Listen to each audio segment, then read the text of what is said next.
All right, guys. So all of you can hear me. Let me know. Yes, sir. Yes, sir. Yes, sir. In the comment below. Yeah.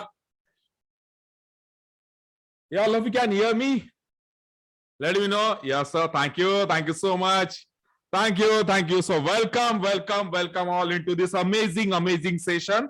And we have we invited amazing personality. Like her name is Sumedha Amte, and she will like give you all the kind of knowledge related to again verbal. Generally, as you know, well, you guys are already learning under my system. काफी सारे student अपने system के ही है, but we invited so many students so that हर किसी को इसका benefit हो. And this is the session for each and everyone, those who are literally looking to become an ex-banker and those who are struggling a lot in this individual subject that is like the verbal English. So let me know in the comment below कितने students को ये subject का struggle होता है. Let me know, sir, me in the comment below. Yeah, how many of you really want to learn something extraordinary kind of stuff related to this individual subject?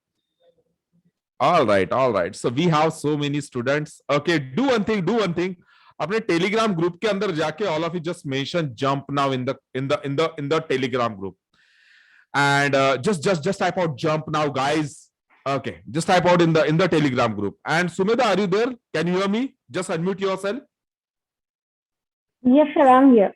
Okay, thank you. Just start your video. Sir, actually I cannot start it because you have not allowed it. Okay, Shakib beta idhar aaja. ये just help him to help her to start a video. Make host. All right, now you can start. Check. Okay, good morning. Welcome all of you. It's a great pleasure to meet. Okay. काफी सारे student. Yeah, guys, just let me know. Let me know in the comment below. Welcome Sumedha ma'am. Let me know in the comment below. Welcome Sumedha ma'am. Yeah. Just type out very fast. Can you see the chart and everything? Yeah, I'm asking you, Sumedha. Yes, sir, I can see everything. Okay. Guys, do one thing. Group के अंदर जाके सारे लोगों को बोल दो यार, jump now. बोल दो जल्दी से. Okay. Welcome, ma'am. Thank you. बोल दो अपन 2 मिनट ले लेते. Then तब तक आप अपने बारे में इंट्रोडक्शन बता दो सबको. ठीक है. So all up to you. Okay. चलो, welcome. Okay. So hello everyone. My name is Sumedha Amte, and I have completed my MA and I'm UGC next year. But before telling that I'm UGC next year, I should tell you that at the time when I cleared my UGC net, I was a student. Okay, I was student of Swapnil Tilashkar. मैंने UGC net clear करने के पहले almost 3 साल struggle किया. ठीक है. And since my UGC net was not getting clear, I thought that competitive exams are also very good thing. So that's why I joined this class and I am telling you within 1.5 months. Okay, I completely left the practice. Competitive exams की practice मैंने 2 साल पहले की थी, जो मैंने पूरी तरह बीच में छोड़ी. और Swapnil sir, after joining him within 1.5 months, I cracked 2 of my pre-exams. Within 3 months, I cracked my UGC net, which I had stopped preparing for it. So this guy is a very great lucky charm I had, because he is the best motivator I got after a really long time. And the way he has guided about studying each and every subject, that is a very big question mark I had. See how a single person is going to guide me about each and every subject regarding the competitive exam. But within one day, this guide cleared all my doubts. एक दिन में मुझे इस चीज का एहसास हो गया कि ये बंदा, ये सर हर सब्जेक्ट का हर माइन्यूट डिटेल बहुत अच्छे से क्लियरली पढ़ा सकते हैं. हर छोटी स्टेप से जो इन्होंने हमको गाइड किया है with each and every student, I was like yes, hats off to this person who can handle all the subjects at a single time. So that's how I cleared my UGC net, and now I'm working as an assistant lecturer. So this is my journey right up till now, and even today, if I'm trying to give any kind of competitive exams, तो एक ख्याल बिल्कुल दिमाग में होता है कि अभी जो परफेक्शन हासिल है कॉम्पिटिटिव एग्जाम्स में मुझे, that is because of this one person, this best guide I have received. So this is all about me. He told me to discuss about my journey over here, what kind of difficulties I have faced, and especially discuss about the techniques I have used in my English subject, which we'll discuss in this session today. So this is all for my introduction. All right. So Sumedha, thank you, and welcome into this amazing community. As you know well, We Thank have you so like much, so sir. many students from all over the India, and जरा actually as you no वेला आपने भी काफी सारी चीजें सीखी है, आपने अप्लाई की है, एंड मैं हमेशा बोलता हूँ everyone needs to apply his own uniqueness in the preparation because we can't follow anyone blindly 100%. and अगर ऐसा कोई Yes, sir. सोच रहा है तो वो बुरी चीज है, बट काफी सारे ऊपर ऊपर की इस लेवल से लेके इस लेवल तक काफी हद तक ट्रेन करवा देते, लेकिन उसके बाद every one of you needs to put something different kind of uniqueness जो आपने बिल्कुल पुट किया अपने प्रिपरेशन में, specially the kind of subject that verbal and quant में तो like you belong to the art category, as I know मैंने आपका परफॉर्मेंस देखा है, सो फिर भी मैंने आपको स्पेशली इसलिए इनवाइट किया बिकॉज काफी सारे अपने पास ऐसे भी स्टूडेंट्स है दोज क्रैक द एग्जामिनेशन आपके बैच के, लाइक क्या नाम है, अंकिता वगैरह जूनियर्स ही Yes. थे, रोहित गेडाम, अंकिता, बिल्कुल राइट, ठीक है, एंड शुभम है। शुभम है, ठीक है, सो काफी सारे ऐसे स्टूडेंट्स है जिन्होंने रिजल्ट क्रैक किए, but special I invited you for this session, that is the verbal, because काफी सारे स्टूडेंट्स का स्पेशली द इंडियंस और द विदर्भियंस सर जहाँ पे इस लैंग्वेज का कल्चर नहीं है, स्टूडेंट सबसे पहले उसके बारे में डर जाते हैं और उस लेवल का काम शुरू नहीं करते, एक सब्जेक्ट का प्रोसेस का जो अप्रोच होता है उसको शुरू नहीं करते। सो आपको काफी अच्छे से वो सारी चीजें सीखे और आपने अपना यूनिक काफी सारी चीजें डाले, because of that you scored maximum number of time amazing mark मैंने देखे। So that is why guys इनके पास जितना जो कुछ भी towards the end of the session you guys can ask her any kind of question related to verbal, I can give you the guarantee she will give you the kind of reply और the इनके पास जो फंडे है जो answers है हर एक तरीके से मेरे से बेहतर बता पाएंगे, ठीक है। So welcome, so it's all up to you, अभी आप अपना जो भी आपने जो भी डिसाइड किया इन लोगों को बताने का, you can start, okay, all the best. Okay. Thank you so much, sir. I hope I'm able to share the screen. या yes you can. Okay. So before starting to share the screen, what I have prepared, okay, जो भी PPT मैंने prepare की है, जो भी knowledge मैं आपको आज देना चाहती हूँ, I have learned it under his guidance where I have applied my techniques. ठीक है, इनके गाइडेंस में जब मैं ग्रोथ हो रही थी, द टाइम मैनेजमेंट एवरीथिंग, ऐसे वक्त में मैं मेरे हिसाब से कौन सी टेक्निक अप्लाई कर सकती हूँ। और एक चीज हमेशा याद रखना कि आप अपनी तरफ से कौन सी टेक्निक अप्लाई कर सकते हो यह आपके अंडरस्टैंडिंग पर डिपेंड होता है, और ये बहुत जरूरी है हर सब्जेक्ट के लिए, not only for English, for every other subject. वो चीज वो टॉपिक आपने किस टेक्निक से समझा है, उसकी कौन सी ट्रिक, उसकी कौन सी बारीकाई आपके ध्यान में है, उसी हिसाब से आपको अपने आप को डेवलप करना है। ओके, सो नो मैटर आपको सामने वाला कितना गाइडेंस करता है, अगर आप अपने आप को अंडरस्टैंड करके अपनी तरफ से वो एक टेक्निक डेवलप नहीं कर रहे हो तो आप सब्जेक्ट उतने परफेक्शन से नहीं पकड़ सकते। तो इसलिए वो हो जाता है ना कि 2 पॉइंट से रह गया, 50 पॉइंट से रह गया है, ये इसी वजह से होता है क्योंकि हमने अपनी तरफ से कभी कुछ नहीं किया, we blindly followed everything. Okay, ये मैं कर रही थी 2 साल पहले, before joining his classes, that was I was doing, I was following blindly everything what has been taught, क्योंकि हर जगह यही पढ़ाया जाता है। Anytime if you go join any of the competitive classes, they will directly start teaching you from the first day, और teaching कहाँ से होती है, ग्रामर के टॉपिक से, मैथ्स के फॉर्मूले से, डायरेक्ट रीजनिंग के मेन टॉपिक से, but during his classes he started teaching everything from the basic, और वो सबसे ज्यादा हेल्पफुल रहा। जो पहली क्लास थी सर की जब मैंने ज्वाइन की, what he just told that it was just, I didn't knew कि हम सबको न्यूज़पेपर लाना पड़ता है, he just told that read a part of the newspaper editorial page, and I was like यहाँ रीडिंग क्यों कर रहे हैं, why we are doing that, reading है ना part of the competitive exams, okay, so that was the first thing he told, and I was like okay पढ़ने बता रहे, पहले दिन था नर्वस था, चलो पढ़ने को बोल रहे हैं, maybe he want to see whether I can read properly the things or not, so इसलिए मैंने रीड किया, but it was after the end of the classes I realized कि नहीं ये तो रोज की एक्सरसाइज है, ये रोज उन्हें पढ़ने लगाते हैं, and you have to explain that particular part. तो ये जब धीरे धीरे, and let me tell you I am from convent, तो इंग्लिश मेरी अच्छी है, ठीक है, मैं इसी मेंटालिटी से गई थी कि इंग्लिश का टेंशन नहीं है मुझे सिर्फ पॉइंट और रीजनिंग डेवलप करना है, but after I join his classes and the way he was teaching everything from the basic, तब मुझे ध्यान आया कि मैंने बहुत सारी माइन्यूट चीजें मिस की है। आप एक फ्लुएंटली इंग्लिश बोलते हो, नॉर्मल इंग्लिश बोलते हो, इससे कॉम्पिटिटिव एग्जाम से इंग्लिश काफी डिफरेंट होती है, ठीक है। आपका इंग्लिश स्पीकिंग वहाँ पे काफी काम में आता है क्योंकि सेंटेंस कंस्ट्रक्शन में हेल्प हो जाती है।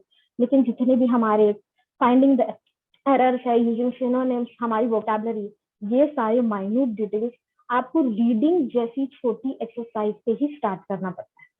ओके, तो whatever I am going to share you, again I am telling you, it is 50% of his guidance and 50% the techniques I applied through my talent, through my understanding. तो जरूरी नहीं है कि यही टेक्निक आप लोग apply करो, लेकिन ये ध्यान में रखना है कि आपको वो डेवलप करना है, मुझे कौन से लेवल पे समझ रहा है और उस हिसाब से मुझे कैसा टर्न अप लेना है under his guidance. And I'm giving a guarantee, his guidance is very, very great. You cannot find it anywhere else. Okay, so that technique you're going to develop, so that would be well and good for you. So what I'm going to start is the basic introduction. You all know हमारे English में क्या होता है क्या नहीं, but still I will just explain it to you and then I will move towards what the exact thing I want to explain. Okay, so this is a very simple PPT I have prepared. Okay, and I will explain you everything through this. So English for competitive exams, ठीक है। और एक चीज English की सबसे बेहतरीन ध्यान में रख लो कि कभी भी आपके कॉम्पिटिटिव एग्जाम्स की इंग्लिश हो या फिर आप कहीं पे भी एक इंग्लिश स्पीकिंग कोर्सेज लगा रहे हो, कुछ भी हो जाए, कॉम्प्रिहेंशन, वोकैबुलरी और ग्रामर, ये तीन चीज के अलावा आप परफेक्शन नहीं हासिल कर सकते। ठीक है, एक नॉर्मल कम्युनिकेशन आपको किसी के साथ करना है तो इट डजंट मैटर कि आपको ग्रामर परफेक्टली आता है। अगर आप मराठी साइडर नहीं हो लेकिन फिर भी टूटी फूटी मराठी बोल लेते हो तो भी महाराष्ट्र में आपका काम चल जाएगा। इन द सेम वे अगर हम टूटी फूटी इंग्लिश भी बोल ले तो भी सामने वाले को मतलब समझ सकता है। The person in front can understand it very easily, but when we are talking about competitive English we can not do the adjustment. वहां टूटा फूटा कुछ भी नहीं चलता। We need to have perfection क्योंकि हमें हर एरर में की बारीकाई जाननी पड़ती है।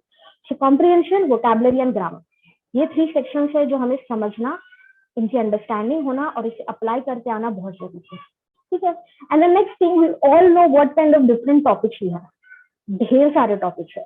इतने सारे टॉपिक्स देखते हुए तो लगता है कि कहाँ कहाँ मार्क्स स्कोर कर सकते हैं, कैसे कर सकते हैं, and the thing which you can apply, ठीक है ये टॉपिक समझ जाता है तो हम इसमें अपना स्कोर बना लेंगे, but when you are going for the exam आप कौन सा टॉपिक कौन से क्वेश्चन में आ रहा है ये सिलेक्ट नहीं कर।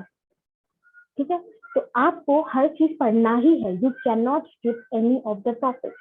तो ये टेंशन आ जाता है कि how we can cover all this kind of topic. Tenses पढ़ना है, करेक्ट प्रीपोजिशंस कैसे यूज करना है, करेक्ट कंजंक्शंस कैसे यूज करना है, active passive voice, synonyms, antonyms. Synonym antonym तो बचपन में पढ़ा है, स्कूल में पढ़ते थे, why do we need it here. Letter writing format, direct indirect speech, this many rules, how we can apply it. ठीक है, तो बहुत बड़ा क्वेश्चन मार्क आ जाता है और ये क्वेश्चन मार्क ऐसी चीज है जो हमें बहुत ज्यादा डरा देता है। When we see list of long lengthy topics, we get confused. और इस हर टॉपिक का इंपॉर्टेंस है हमारे एग्जाम में। ये टॉपिक सिर्फ एक बेसिकली स्टूडेंट को मार्किंग देने के लिए नहीं होता। ये टॉपिक जितने भी हमारे वेराइटीज ऑफ क्वेश्चंस हमारे कॉम्पिटिटिव एग्जाम्स में होते हैं, they check your understanding of English language. और जो हमारी नॉर्मल स्कूल की इंग्लिश लैंग्वेज होती है, हमारे कॉलेज की इंग्लिश लैंग्वेज होती है, वो ऑफिशियल लैंग्वेज से अलग होती है।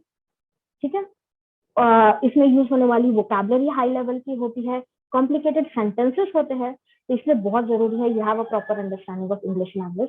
आपका लिसनिंग पावर अच्छा होना चाहिए, आपकी राइटिंग टेक्निक, स्पीकिंग टेक्निक, आप सेंटेंस को कैसे एनालाइज करते हो, आप पैराग्राफ को कैसे एनालाइज करते हो, आपका अलर्टनेस, आपका क्विक थिंकिंग पावर, आपका presence of mind, your judgement, all this kinds of things are being checked.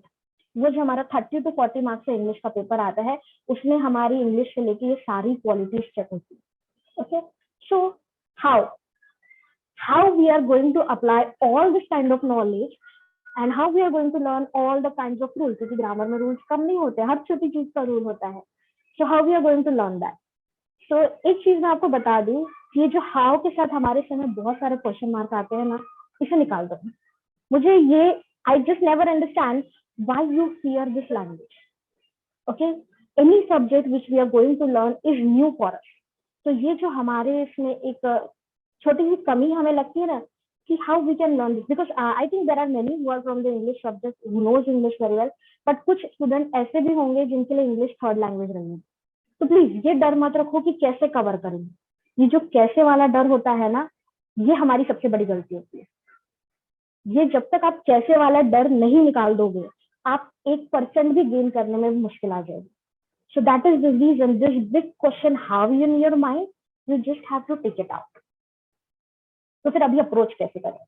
इतने सारे टॉपिक्स हैं लैंग्वेजेस में, इतना सारा अलग अलग kind of questions are coming, how we are supposed to approach all this kinds of questions. So there are few techniques I am going to discuss with you and a few ideas which I am going to give जो शायद आपको जो भी difficulties हो उसे simplify करेगी. आज मैं ये चाहती हूँ कि जो भी आपको इंग्लिश लैंग्वेज को लेकर डर है उसे मैं सिंप्लीफाई करूँ, आपको ऐसा लगे कि no this subject is fine to cover, हम कर सकते हैं. ये थॉट आपके दिमाग में आना चाहिए. That is the thing I am going to try over here. So let's see. और एक और चीज, आपको इंग्लिश को लेके कोई भी क्वेश्चन है कि ये टॉपिक कैसे कवर करना है, वो टॉपिक कैसे कवर करना है, just make a list of it. अभी आगे जो मैं आपको एक्सप्लेनेशन दूंगी कि how we have suppose to approach this kind of subject. Okay, just think कि क्या ये अप्रोच आपको हेल्प कर सकता है या नहीं. And I am pretty sure कि एक बार आपने ये अप्रोच अपने आप को अप्लाई करने की कोशिश किया, plus along with your own talent, then I'm telling you, you can easily crack this subject very, very easily. So what are the techniques? Again, whatever the technique we are going to apply here, this technique which I have just presenting you right now is what I have learned under his guidance. और इसमें एक या दो trick मेरे हैं, but most of the thing I have learned under his guidance. Sir used to always ask to read the newspaper. ठीक है, अगर आपको सिर्फ नॉर्मल कम्युनिकेशन सीखना है, खुशी के लिए इंग्लिश सीखना है, तो I'll just tell you कि read any kind of comics book you like, read any kind of novel you like, but we are preparing for a competitive examination. तो competitive examination की इंग्लिश भी उसी standard की होनी चाहिए. So for that the best method is read English newspaper daily. This is the exercise Swapnil sir used to ask us to do daily. Okay, our task used to be select any kind of paragraph from the editorial page and you have to come back, you have to read it and you have to explain it to everyone. No matter how poor your English is, no matter how fast you can be, he used to wait for all of us with all patience so we are able to cover that part. और ये आपको ताजुब लगता होगा, लेकिन reading is a very best method to improve your English. और reading सिर्फ ऐसा नहीं है कि something is there in front of you और आप पढ़ रहे हो और आपका काम खत्म. No, at the same time you have to analyse the word और the sentence. Sir used to always give us the exercise that whenever you are selecting a paragraph, आप जो भी paragraph select कर रहे हो explain करने के लिए newspaper का, you have to mark it. Mark the sentence where the verb is there. Okay, simple से word. हर sentence में verb, adjective, noun कुछ ना कुछ आपको मिल जाएगा. Preposition से you will find all this kind of thing. So his exercise used to be mark all this thing. तो ठीक है, अब मुझे वर्ब आइडेंटिफाई करना आता था, adjective identify. I used to be able to identify it very easily, but when I started applying this technique in the language of the newspaper, जो मैं बता दूं काफी अच्छे लेवल की इंग्लिश होती है, I found it many times to be difficult. Even though मेरा बैकग्राउंड इंग्लिश का था, स्टार्टिंग में मुझे डिफिकल्ट जा रहा था, okay, to find each and every parts of speech in the sentence. But slowly I realise कि ये जो एक्सरसाइज मैं रोज कर रही हूँ, I am reading the newspaper, I am analysing every word and sentence and I am analysing it, which part of speech it is, which kind of tense has been used, कौन सा word किस तरीके से use हो रहा है, एक single word अलग अलग फॉर्म में, जेरंड के फॉर्म में, वर्ब के फॉर्म में कैसे यूज हो सकता है, नाउन के फॉर्म में कैसे यूज हो सकता है, ये चीज यहाँ कवर हो जाती है and it is very very important. ठीक है, और उसके बाद में जो मैं अपनी टेक्निक अप्लाई करती थी वो थी सेंटेंस रिकंस्ट्रक्ट करने की. सेंटेंस रिकंस्ट्रक्ट करना इसलिए क्योंकि व्हेन वी ट्राई, और जरूरी नहीं है कि whatever you are reading you have to convert the whole paragraph, just select the first 4 line और उसे अपने लैंग्वेज में रिकंस्ट्रक्ट करो विदाउट चेंजिंग द मीनिंग. जब हम ये टेक्निक अप्लाई करते हैं, हम सेंटेंस कैसे कंस्ट्रक्ट करना वो सीख रहे हैं, हम नई वोकैबुलरी जो वर्ड्स वहां पे दिए हैं उसके सिनोनिम्स कैसे यूज करना है वो सीख रहे हैं. तो what happens, we learn the construction of the sentence and again I am telling you, proper construction of the sentence जब हम कोशिश कर रहे होते हैं तो हम धीरे धीरे ग्रामर सीखते हैं. ओके, एक सेंटेंस के कंस्ट्रक्शन में वर्ब की पोजीशन, प्रीपोजिशन की position, how we have to construct the sentence and what tense we have to construct, ये धीरे धीरे हम डेवलप करने लग जाते हैं. Sir Swapnil sir told that listening is the best thing. Okay, because when and again hearing and listening is a very different thing. जब आप लिसन कर रहे हो you try to understand the thing at the same time. Starting में इस चीज में difficult जाती है when because we are not having the habit of listening to the English on a daily basis. So it becomes difficult for us to understand it at the same time. But if you develop a habit of listening English, it will be well and good for you. बहुत जल्दी हम चीजों को cover up करते हैं क्योंकि हमारे brain को वो टेक्निक लग जाती है कि सुन रहे हो उसी वक्त उस चीज को समझो. ओके इस वर्ड का मीनिंग क्या हो सकता है उसी को समझो. And sometime what happen that there is a word which is new for us, we are not able to understand it, but हमने जिस तरीके से धीरे धीरे अपने आप को डेवलप कर रहे हैं, हमें सेंटेंस का बाकी का मीनिंग पता होता है. So as a result what happens कि जो वर्ड है जो हमारे लिए नया है उसका मीनिंग हम गेस कर सकते हैं. This is also very helpful technique when we are solving the questions like substitute, one word substitute a word or find the synonyms of the word. वहाँ ये technique help कर जाती है. And elucidate means explain it. Okay, this is a very important technique. He told that whatever you are reading, you have to come back and you have to explain it all of us. तो ये जो elucidate वाली technique है, it perfects our vocabulary and it helps us in the comprehension. It helps us in the parajumbles. Okay, क्योंकि whenever you want to elucidate something, जब हमें elucidate करना होता है उसके पहले सबसे पहली चीज ये होती है that we have to able to understand it.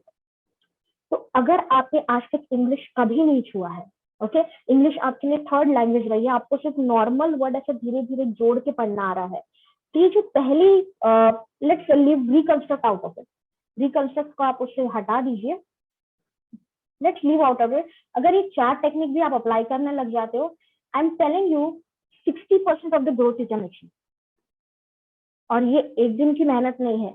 For 1 month try this technique daily. आपको ये ध्यान में आ जाएगा कि आप normal sentence whenever you are trying to speak a normal sentence, you are able to construct the sentence without making many difficulties, without using the wrong words. ये आप धीरे धीरे डेवलप कर लोगे. तो ये habit if you are developing the habit of reading, the habit of analysing the word, what is the meaning of the word, what is the meaning of the sentence. Okay and analysing is very important क्योंकि ये आपकी vocabulary perfect करता है.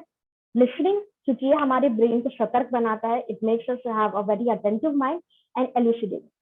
And again whenever you are reading, read it out loud क्योंकि आप words को किस तरीके से प्रोनाउंस कर रहे हो ये आपको काफी हेल्प करता है आगे आपके इंग्लिश का स्पीकिंग में.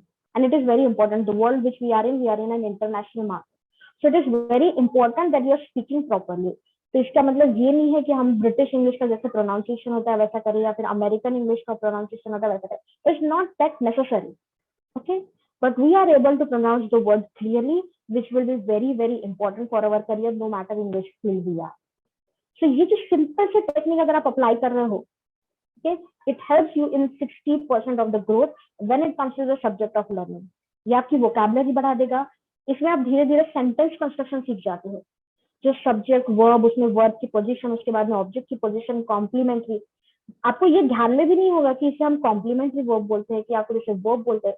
ये चीज ध्यान में भी नहीं हो तो भी your mind get registered, everything get registered in your mind कि how we are suppose to construct the sentence.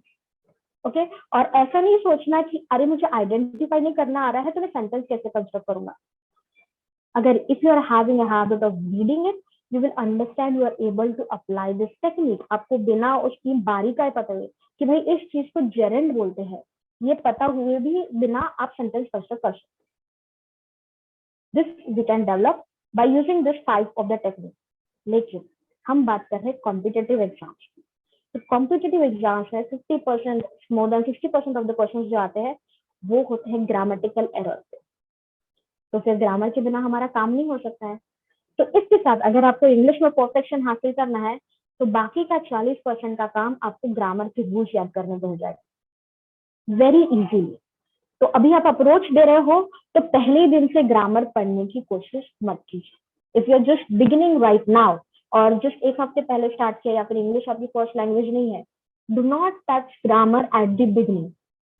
Okay, for the first 1 week just try to read the sentence, try to understand the meaning of the sentence, okay, and try to explain the sentence to yourself in your own language. वो sentence समझ के अपनी ही भाषा में अपने आप को explain करने की कोशिश करो. स्टार्टिंग में आपको इंग्लिश में प्रॉब्लम जाएगा तो ठीक है, आपकी मदर टंग में खुद को समझाओ, लेकिन कोशिश करो कि नहीं मैं इंग्लिश में इसे अलग तरीके से कंस्ट्रक्ट कर रहा हूँ. ग्रामेटिकल एरर हो रहे हैं, होने दो, नो प्रॉब्लम. बट ये कॉन्फिडेंस आप में डेवलप हो जाना चाहिए कि yes I am able to understand it, क्योंकि ये पहला स्टेप है. जब आपको लगता है कि yes I am able to understand this, this is your achieving the first step to the success. क्योंकि उसके बाद में फिर प्रोसेस बहुत ईजी हो जाती है हर सब्जेक्ट के लिए. Understanding is the first point you have to achieve और बाकी का आपका 40% का काम आपका ग्रामर कर देगा. तो ग्रामर आपको कब बिगिन करना है? जब आपको लगता है कि हाँ ये चीज मुझे समझने लग गई है. ये जैसे ही हो जाता है within 1 to 2 weeks you will understand कि yes I am able to understand the sentence. हाँ ठीक है, डिक्शनरी की जरूरत गिर गई है, it's fine, no problem, not a big deal. After that try applying the grammar. फिर देखो कि नाउन की पोजीशन कहाँ है, प्रोनाउन को कब यूज कर रहे हैं, वर्ब को कहाँ यूज कर रहा है, किस फॉर्म में यूज कर रहे हैं, V1 है, V2 है, first form of the verb, second form of the verb, past tense कब यूज कर रहे हैं, फ्यूचर टेंस कब यूज कर रहे हैं, ये धीरे धीरे फिर बाद में सीखा। क्योंकि फिर हमारा दिमाग अप्लाई करने लग जाता है कि ओके, यहाँ इस तरीके से टेक्निक अप्लाई की है इसलिए ऐसा बोला जाता है।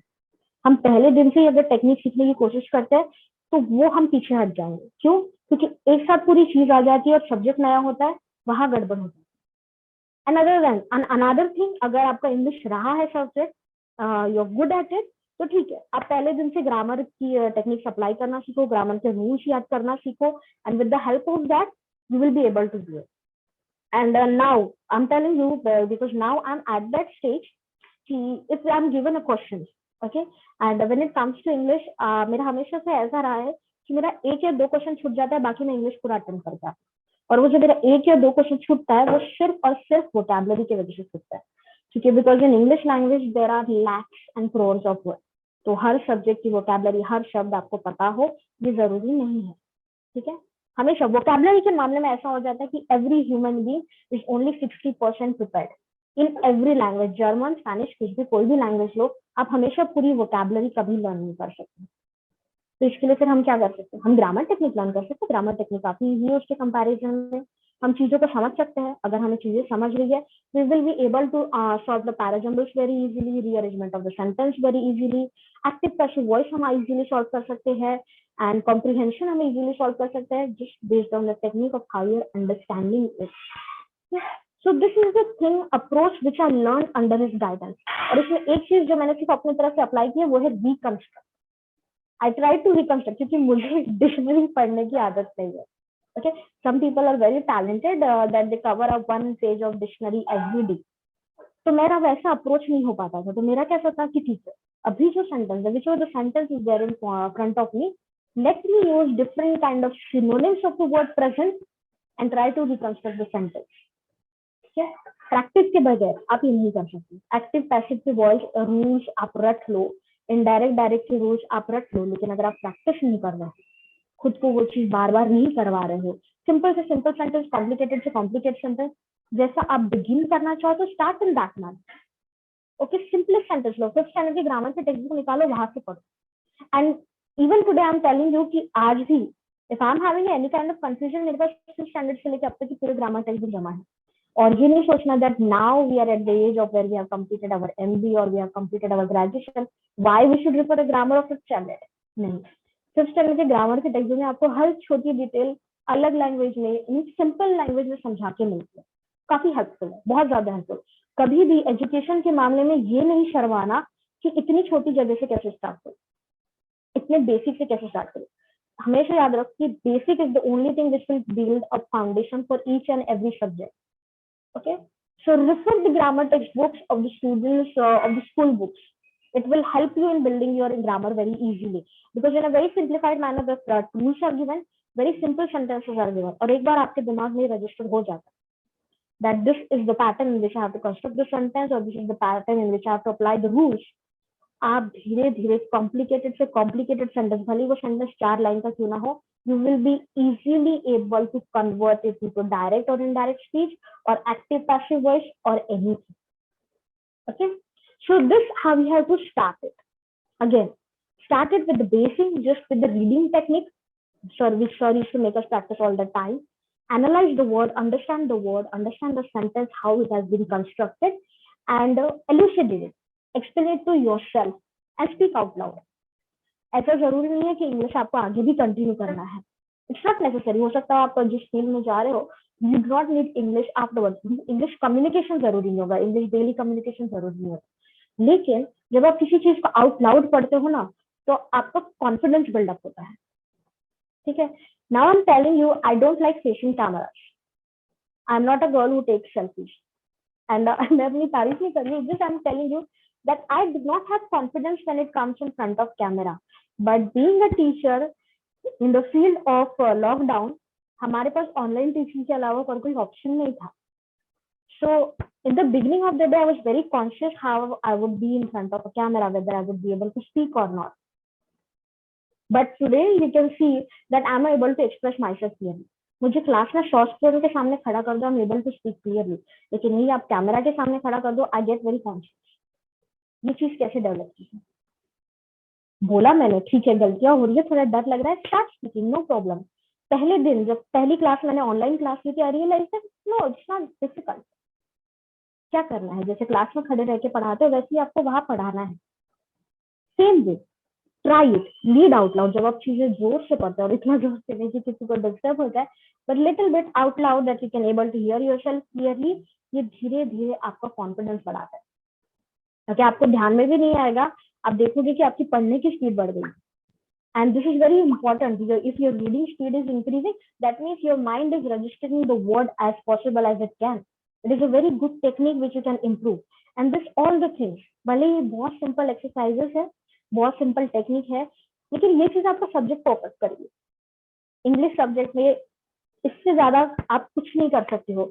आपको चीजों को रीड करते आना चाहिए, आपको अंडरस्टैंड करते आना चाहिए, और सेम चीज आपको दूसरों को एक्सप्लेन करते आना चाहिए, और इसके साथ आप ग्रामर का तड़का लगा दो. That's it. ये 4 चीजें अगर आप अप्लाई करते हो, यू विल बिकम परफेक्ट. ज्यादा से ज्यादा, again I am telling you can attempt all the questions in English. सिर्फ वोकैबुलरी के चलते अगर एक आध क्वेश्चन छूट गया तो छूट गया, but I will give you a guarantee कि आपको फिर इंग्लिश का पेपर पूरा अटेम्प्ट करने से कोई नहीं रोक सकता. सिर्फ ये 4 चीजें आपको फॉलो करनी है. Okay, so the next thing which I want to discuss and is cloze test. ये सर ने भी सिखाया था और ये मेरी भी टेक्निक है. Sir used to always tell us that whenever you are attempting a closed test is a thing कि आपको पूरा पैसेज दिया होता है, there are various kind of blanks given and you have to fill up those blanks. अच्छा, 1 या 2 sentence हो तो हमारे लिए filling the blanks is very very easy. But when it is a whole paragraph about 250 words or 200 words, it becomes little bit difficult for us. Okay, so इसमें हमें क्या करना है? How I used to attempt, or sir told कि first find out what the paragraph is about. Whatever the passage or the paragraph has been given to you, किस चीज के बारे में है, इसे फटाफट देखिए. देखेंगे कैसे? Just read it as fast as you can. Okay? और इसमें हम क्या कर सकते हैं, हमारे पास इतना टाइम नहीं होता. When you are attempting the competitive language, you do not have that much time in your exam. So what I used to do, that I used to read the first 3 or the first paragraph as quickly as I can. तो ये चीज help कर देती है कि paragraph की gist क्या है, वो किस चीज के बारे में है, ये आपको अंडरस्टैंड करना है. बहुत आसान होता है. और क्लोज टेस्ट के लिए जरूरी नहीं है कि आपको पूरा पैराग्राफ वर्ड टू वर्ड पढ़ना पड़े. ये मेरा अब तक एक्सपीरियंस रहा है. एक बार आपको इंट्रोडक्शन ध्यान में आ गया कि ये paragraph what it is about, what is the gist of the paragraph which is given to us, this is important. ठीक है, और उसके बाद में जितने भी क्वेश्चंस होते हैं क्लोज टेस्ट में, वो आप स्कैनिंग इस मेथड से आराम से सॉल्व कर सकते हो. स्कैनिंग और skimming, it is a method of reading और comprehension. Okay, if you are given a passage, आपको एक पैसेज दिया है और आपको टाइम लिमिट नहीं है, तो आप आराम से पूरा पैसेज पढ़ सकते हैं. You can read the whole passage, the whole story, and you can attempt one by one all the questions. But in competitive exams, time limit से सबसे बड़ी चीज. तो टाइम लिमिट में हम इतना बड़ा कॉम्प्रिहेंशन कैसे कवर करेंगे? तो वहां पे हमारी जो मेथड है स्किमिंग एंड स्कैनिंग की, ये सबसे ज्यादा हेल्प करती है. Scanning is the method where you just find the particular fact. जो क्वेश्चन है उस क्वेश्चन से रिलेटेड जो फैक्ट वहां पे होगा, फटाक से particular words, particular part of the sentence, particular phrase को फाइंड आउट करो और वहां से आंसर ढूंढ के फटाक से कवर अप करो. अंडरस्टैंड द मीनिंग कि वो सेंटेंस क्या बोलना चाह रहा है. फिर उस sentence, again understanding is the biggest part. If you are not able to understand the meaning, आप ये सॉल्व नहीं कर पाओगे. और हमें अंडरस्टैंड कैसे करना है, फिर से एक बेसिक एक्सरसाइज, रीडिंग करते जाओ, समझते जाओ, आप धीरे धीरे कॉम्प्लिकेट से कॉम्प्लिकेट पैराग्राफ की आराम से समझ पाओ. So actually understand what the sentence is. आप फटाक से फिर वहां से परफेक्ट वर्ड हमारे ऑप्शंस में से सिलेक्ट करके अप्लाई कर सकते हो. तो यहाँ पे हमारा अंडरस्टैंडिंग टेक्निक अप्लाई होता है और हमारा वोकैबुलरी अप्लाई होता है. Again it is very very important. So और अगर फिर भी अगर कंफ्यूजन होता है, बिकॉज समटाइम व्हाट हैपेंस, कुछ ऑप्शंस ऐसे होते हैं कि we feel like both the options are correct. तो ऐसे वक्त में फिर हमें अप्लाई क्या करना है, तो उस सेंटेंस के पहले का जो सेंटेंस रहा होगा उसे पढ़ो, वो मीनिंग अप्लाई हो पा रहा है या नहीं. Okay, whatever the options are given, उसमें से कौन सा ऑप्शन से परफेक्टली सूट करता है, जो उस पूरे पैराग्राफ को मीनिंग देगा, कंप्लीट करता है, ये आप यूज कर सकते. लेकिन ये कब, जब कंफ्यूजन हो जाए तब, ये थोड़ा सा टाइम कंज्यूमिंग है, तो अगर आपके पास में टाइम लिमिट है, टाइम बहुत कम बच गया है, तो फिर ऐसे सेंटेंस में बोल दूंगी सीधा स्किप करो, directly skip the sentence if you are having confusion. लेकिन if you are having a time, इसके पहले के क्वेश्चन आपने बहुत जल्दी अटेम्प्ट कर लिए है, तो फिर ऐसे वक्त में लिंक करो सेंटेंसेस को कि पहले सेंटेंस से इसका मीनिंग मैच हो रहा है या नहीं। अगर मैं ये ऑप्शन यूज कर रहा हूँ तो उस तरीके से फिर आप ऑप्शन सिलेक्ट करना। तो यहाँ पे आपकी वोकैबुलरी टेक्निक बहुत जरूरी है। ओके, ग्रामर जरूरी है, क्योंकि कभी कभी ग्रामेटिकल वर्ब प्रेजेंट होगा। अभी वहां पे V4 means the verb first form of the verb plus ing V4 use होना चाहिए, लेकिन हमारे ऑप्शन में third form of the verb भी प्रेजेंट है, second form of the verb भी प्रेजेंट है। तो फिर कैसे? ऐसे वक्त में हमारा ग्रामर टेंसेस ऐसे हेल्प करता है। ये वाला ग्रामेटिकल एरर एक या दो बार, ग्रामेटिकल क्वेश्चन एक या दो बार ही आपको वहां पे मिलेगा। Basically that whole exercise based on your understanding skill and your vocabulary skill. Now reading comprehension, where we are having a very lengthy passage. So how we are going to attempt all the questions? Again, I can solve any of the passage, any of the time, अगर मुझे time limit ना दी गई हो तो, लेकिन exam में that is not the option. So apply two techniques, skimming और scanning. Skimming वो टेक्निक है जब आप पैराग्राफ फटाफट पढ़ रहे हो. Okay, means you are reading the first sentence, second sentence का मेन पार्ट पढ़ रहे हो. जरूरी नहीं है कि आपने नाउन क्या है, प्रोनाउन कौन सा किया है, उसे अपने दिमाग में रजिस्टर किया. नो, हर सेंटेंस में क्या क्या एक्शन परफॉर्म हो रही है, क्या क्या वो मैसेज दे रहा है, फटाफट फटाफट आप अपने माइंड में रजिस्टर करते जा रहे हो कि फर्स्ट पैराग्राफ की समरी ये है, सेकंड पैराग्राफ की समरी ये है. That is the process of skimming. You are reading everything very rapidly, only the important points you are reading it and you are making a mind map in your mind कि हाँ this is the meaning. इस तरीके से introduction start हो, उसके बाद में उन्होंने ये वाले पॉइंट्स एक्सप्लेन किए and this is how they concluded. This is known as process of skimming. So if you are having a time, आपके पास टाइम बचा हुआ है और आपको लगता है that yes I can do it very easily, use skimming at first. लेकिन मैं बोलूंगी what I have done is use the process of scanning. पहला पार्ट पढ़ लो, उसका जिस्ट क्या है, उसका इंट्रोडक्शन क्या है, पहले 2-3 लाइन में आपको समझ जाता है what is the comprehension about, and then I attempt the process to the all the questions to the process of scanning. Means whatever the question is asked, उस क्वेश्चन से रिलेटेड, उससे इंपॉर्टेंट वर्ड, इंपॉर्टेंट फ्रेज मुझे paragraph में कहाँ मिल रहा है, फटाक से ढूंढो उसको, उस पर्टिकुलर सेंटेंस को पढ़ो, उसके ऊपर और नीचे वाला सेंटेंस पढ़ो. ओके, कि वो एक सेंटेंस पढ़ के आपका काम नहीं होगा, उसके ऊपर और नीचे वाला सेंटेंस भी आपको फास्टली माइन्यूटली रीड करना है and you can answer it very easy. इतना चीज आप कवर कर लेते हो ना, ये बहुत इजी है. तो स्कैनिंग इस प्रोसेस से, इफ देयर आर 5 क्वेश्चन, तो मैं बता रही हूँ स्कैनिंग इस प्रोसेस से आप 4 क्वेश्चन आराम से सॉल्व कर सकते हो. If there are 10 question in the comprehension, आप 8 क्वेश्चन स्कैनिंग इस प्रोसेस से आराम से सॉल्व करोगे. सिनोनिम एंटोनिम पूछते हैं, कई बार वोकैबुलरी होता है, तो दिस वी कैन यूज. लेकिन रीडिंग कॉम्प्रिहेंशन में 1 या फिर अगर हमारा लक बुरा हो तो 2 ऐसे क्वेश्चंस आ जाते हैं जो इसके समरी पर डिपेंड होगा, जिसका हम डायरेक्ट फैक्ट वहां नहीं देख सकते. So at that time it becomes very important that we know every minute detail of the paragraph. So ये चीज आती है स्किमिंग की. एट दिस पॉइंट स्किमिंग हमें हेल्प कर रहा है. तो अगर आपके पास में टाइम है तो फिर स्किमिंग की तरफ जाइए, मीन्स वो वाला क्वेश्चन अटेम्प्ट कीजिए. If you do not have the time, go towards the next question. ठीक है, ऐसे 1 या 2 क्वेश्चन ही आता है, लेकिन this is the technique in which you can attempt any of the comprehension. Skimming and scanning ये try करिएगा आप हमेशा, या फिर at home also use any kind of passage and see if you are able to find the answers very easily with this. Okay, अब इसमें कौन सी आपके अंडरस्टैंडिंग के हिसाब से आप फटाफट अप्लाई कर सकते हो. आपको स्किमिंग बहुत इजीली जमा है तो गो फॉर स्किमिंग. आपको स्कैनिंग अगर बहुत इजीली जमा है आपके अंडरस्टैंडिंग के हिसाब से, go for scanning. So different kind of technique depend on the time of how much you have, what is the type of question there, and your own understanding. कौन सी technique आप फटाक से अप्लाई कर सकते हो, कौन सी टेक्निक पे आपका हाथ बैठ गया है, ये चीज आपको डिपेंड करती है. Okay? The next is sentence rearrangement. So whenever we are talking about sentence rearrangement, तो इसमें कंस्ट्रक्शन ऑफ द सेंटेंस आपको आना जरूरी. आप जो डेली रीडिंग प्रैक्टिस करोगे और कुछ वक्त के बाद फिर उसमें जो ग्रामर के एडिशंस आप लगाते जाओगे, in this way we have to use it, आपको धीरे धीरे construction of the sentence will be very easy for you. Okay, difficult से डिफिकल्ट सेंटेंस क्यों ना हो, आप 5 वर्ड्स का भी सेंटेंस इजीली कंस्ट्रक्ट कर सकते हो, 50 वर्ड का भी सेंटेंस इजीली कंस्ट्रक्ट कर सकते हो धीरे धीरे, if you are practicing it. Okay, dedication is very important, that you are doing this thing daily, even if it is for a half hour, it is okay. But if you're able to do it daily, you will be able to see that you're able to construct the lengthiest sentence as possible as you can. Plus understanding.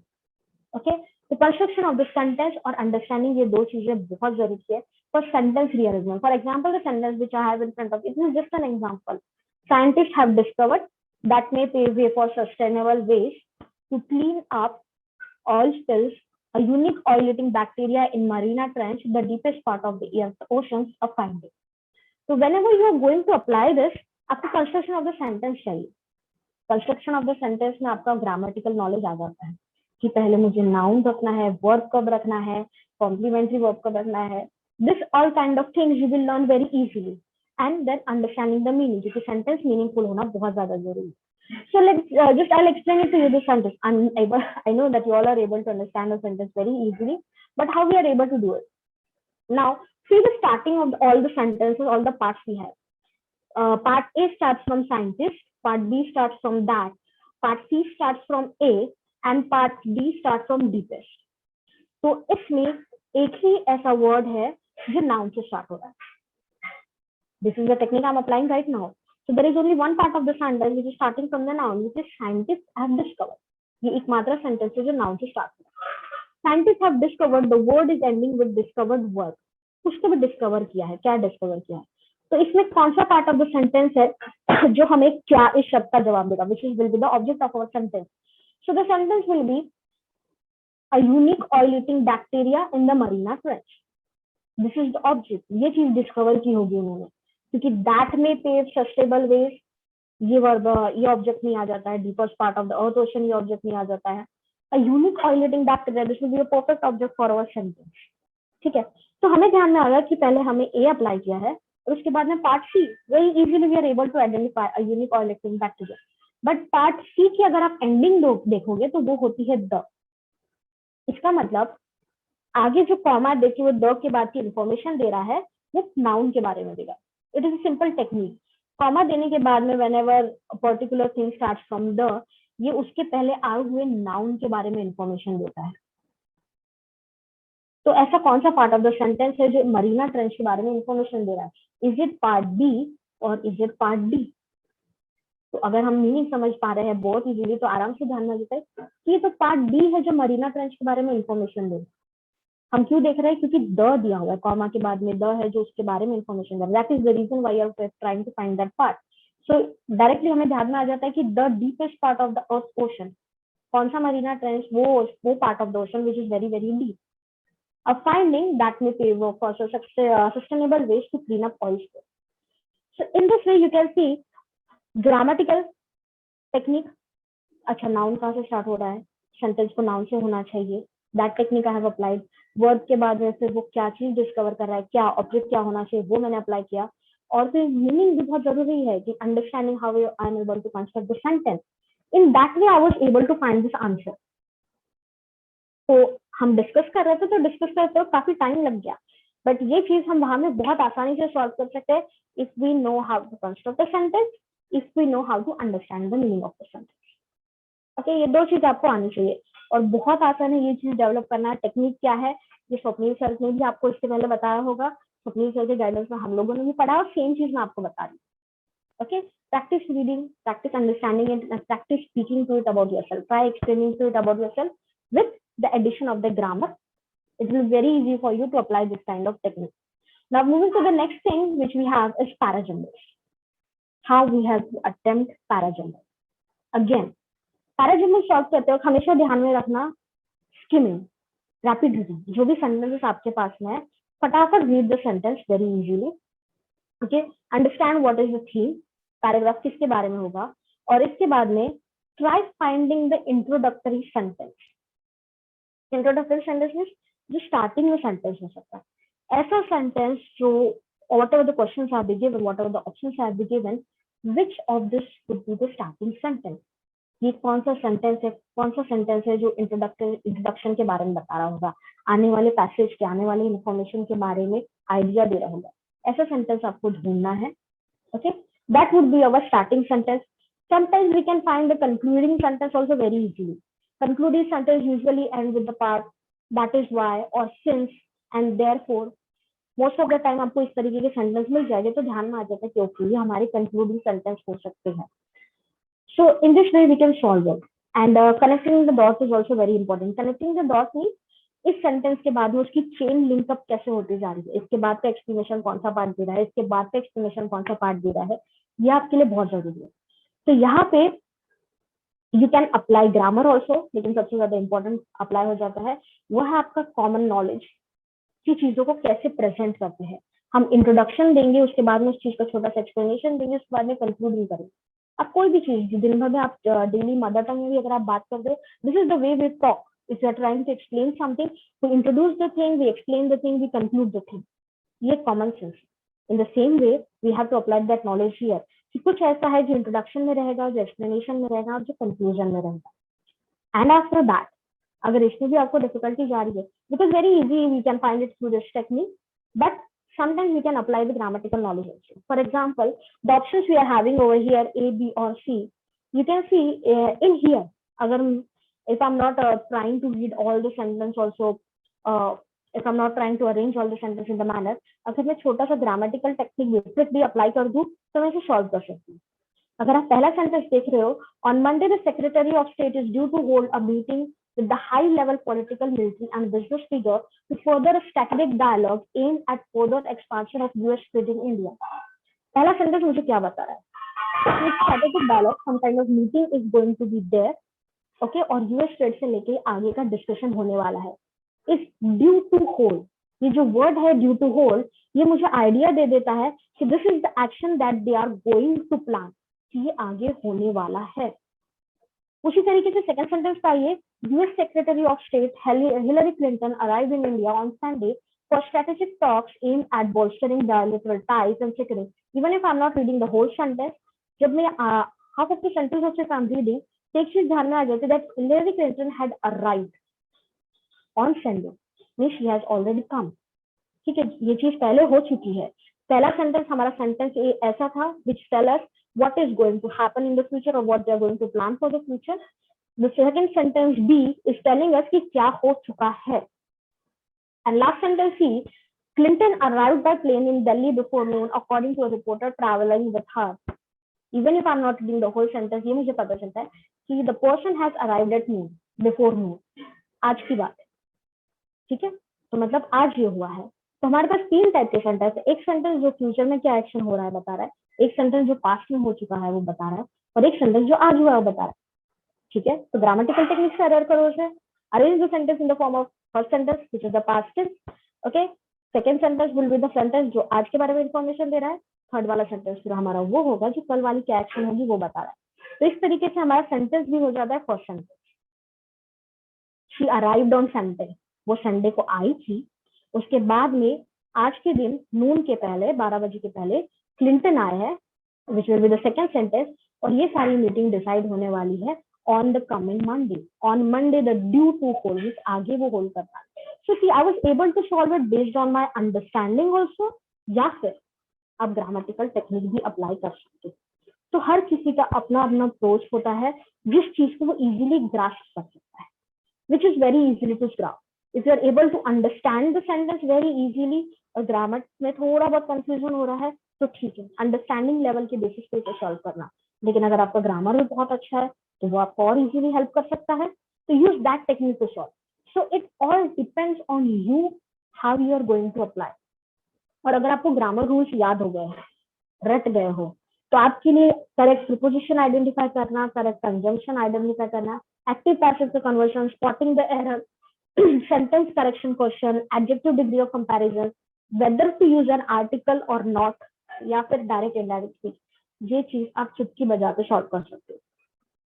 ये चीजें आप बिना grammar rule learn किए correctly नहीं solve कर पाओगे. Again I am telling you. And ऐसा जरूरी नहीं है that you can apply the grammar rule in every place. along with the grammar rule you have to understand the meaning of the sentence. For example, the sentence is I am picking up a towel dash the table. ठीक है, तो जब हम table की बात आ रही है तो एक कॉमन चीज रजिस्टर हो जाती है, हम टेबल पे चीजें रखते हैं.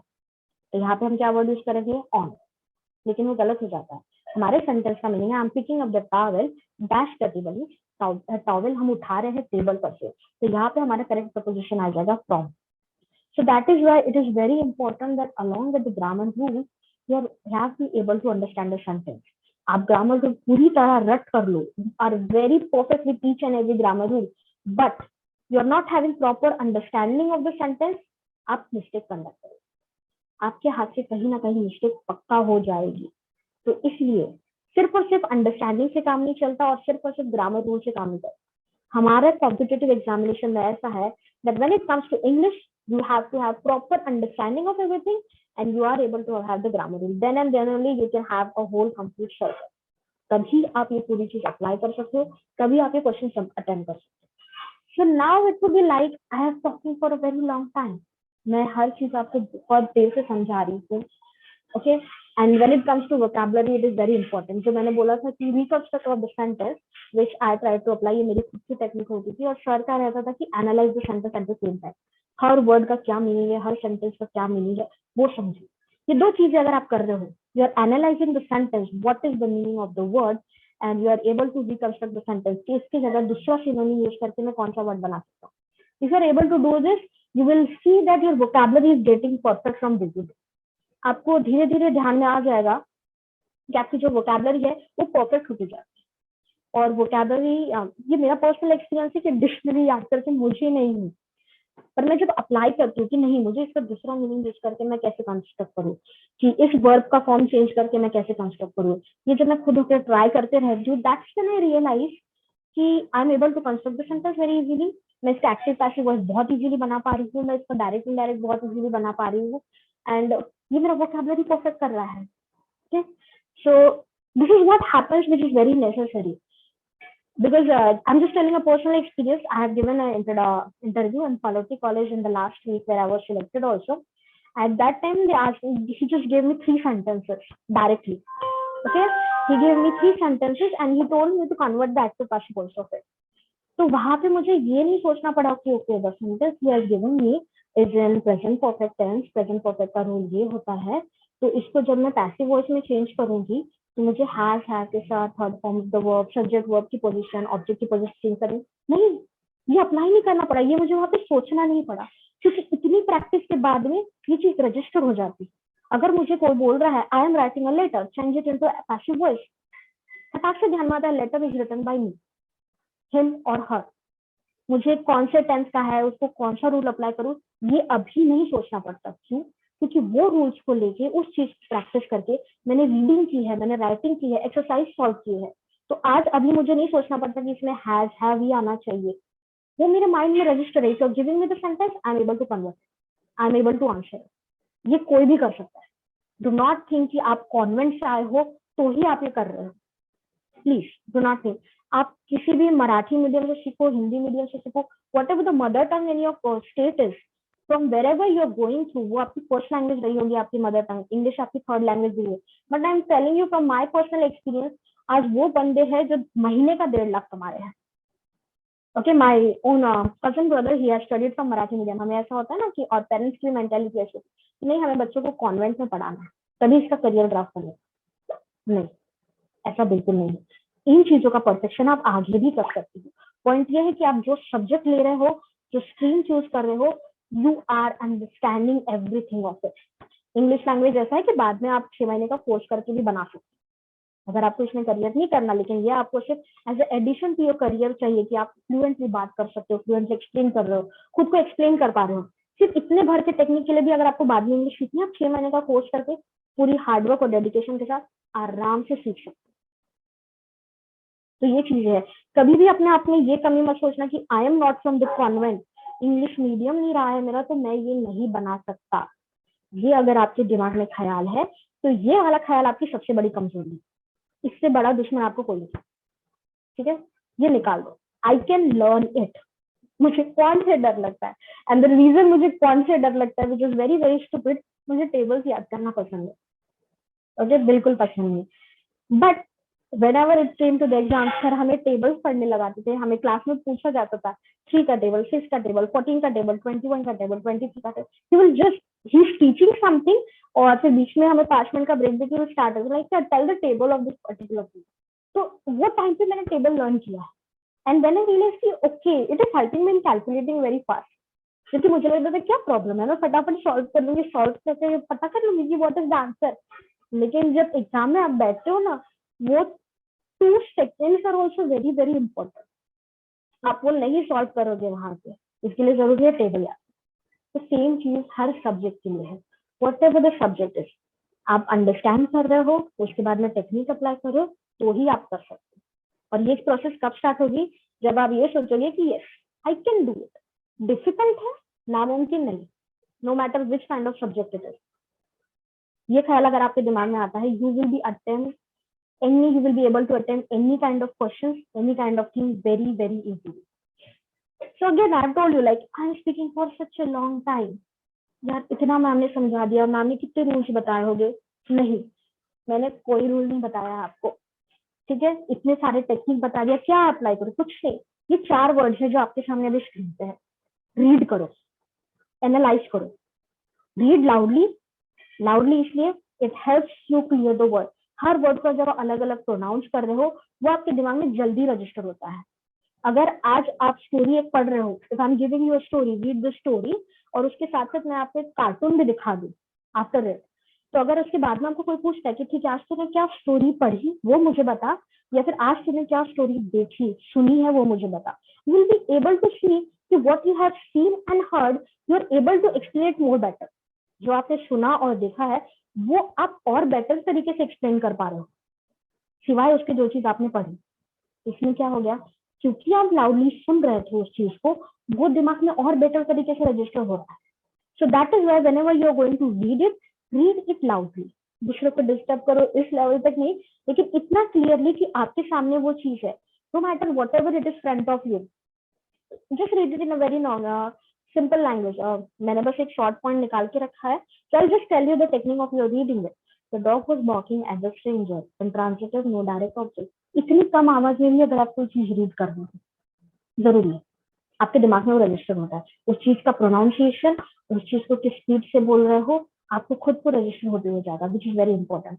और लाउड रीडिंग आपको कॉन्फिडेंस बूस्ट अप करेगा। आप जब किसी के, आपको भले ही पूरा नॉलेज के और कोई बोलता है ना कि ठीक है हमारे सामने speak the English right now, you will be afraid whether I will be able to, मुझे ग्रामर आता है, मुझे अंडरस्टैंडिंग है, मुझे पता है सेंटेंस कैसे कंस्ट्रक्ट करना है, लेकिन मैं ठीक से बोल नहीं पाया तो ये क्वेश्चन मार्क आगे आपको नहीं आना चाहिए। इसलिए आज ही जब आप रीडिंग की प्रैक्टिस करो, थोड़ा सा जोर से पढ़ो, साथ में एनालाइज करो, understand the meaning, see how this sentence has been constructed, very important. What form of the word is use, इस वर्ड का कोई और मीनिंग है क्या, इस सेंटेंस को ब्रेक करके। Sometimes the sentence is very very lengthy, 2 part में डिवाइड करो, 3 पार्ट में डिवाइड करो, 3 लेटर का ग्रुप बनाओ, पहले 3 लेटर समझो, बाद के 3 लेटर समझो, बाद के 3 लेटर समझो। ये समझने के बाद फिर उसे एक साथ समझने की कोशिश। स्टार्टिंग इतनी भी छोटी की ना चलता है, स्टार्टिंग बहुत जरूरी है, कितने ही छोटे लेवल से क्यों ना हो। प्रोनाउन नहीं आता, प्रोनाउन से पढ़ो चलेगा, वॉवल्स नहीं समझ रहे, वॉवल्स से पढ़ो चलेगा, लेकिन स्टार्टिंग होनी चाहिए, बेसिक नॉलेज से पढ़ो। So read, analyse it, elucidate is very important. उसी चीज को आप खुद को समझा रहे हो, whatever the page you have written, whatever the passage you have read, उसे आप अपनी भाषा में समझ रहे हो। पहले 1 2 3 अपनी मातृभाषा में, जो लैंग्वेज में आप कंफर्टेबल हो, उसमें खुद को समझाने की कोशिश करो। दैट ये पर्टिकुलर पर्सन ने यहाँ पे जाकर ये काम किया है, पहले दिन देख के करने की कोशिश करो। he or she has done particular kind of the word, this are the policies they have decided, ये सारे पॉइंट्स है वहाँ पे, कि अपनी तरफ से कर। नो नीड कि आप लिख रहे हो तो वेल एंड गुड, बट इतना टाइम हमारे पास में होता नहीं। बस मेन पॉइंट्स कि हाँ ये मेन पॉइंट को मैं खुद को अपने आप को समझा पा रहा हूँ या नहीं। एलुसिडेट, ये 3 चीज, reading, understanding it, analysing it, elucidating it means explaining. Group में पढ़ रहे हो तो दूसरों को एक्सप्लेन करने की कोशिश करो, अकेले कर रहे हो खुद एक्सप्लेन करो अपने आप को। सी द मिरर, घर वाले थोड़े दिन बोलेंगे कि अरे पागल है क्या, आदमी में देख के बात कर रहा है, चलेगा, नॉट अ बिग प्रॉब्लम। 6 महीने बाद मैं 40,000 की जॉब जेब में लेके घूमने वाला, तो कुछ महीने में किसी ने बोल देना कि पागल है क्या, वो भी चलेगा, no problem, but do that. और इन तीनों चीजों के साथ में आप ग्रामर का तड़का लगाओ। I am telling you, you will be a very perfect person when it comes to English.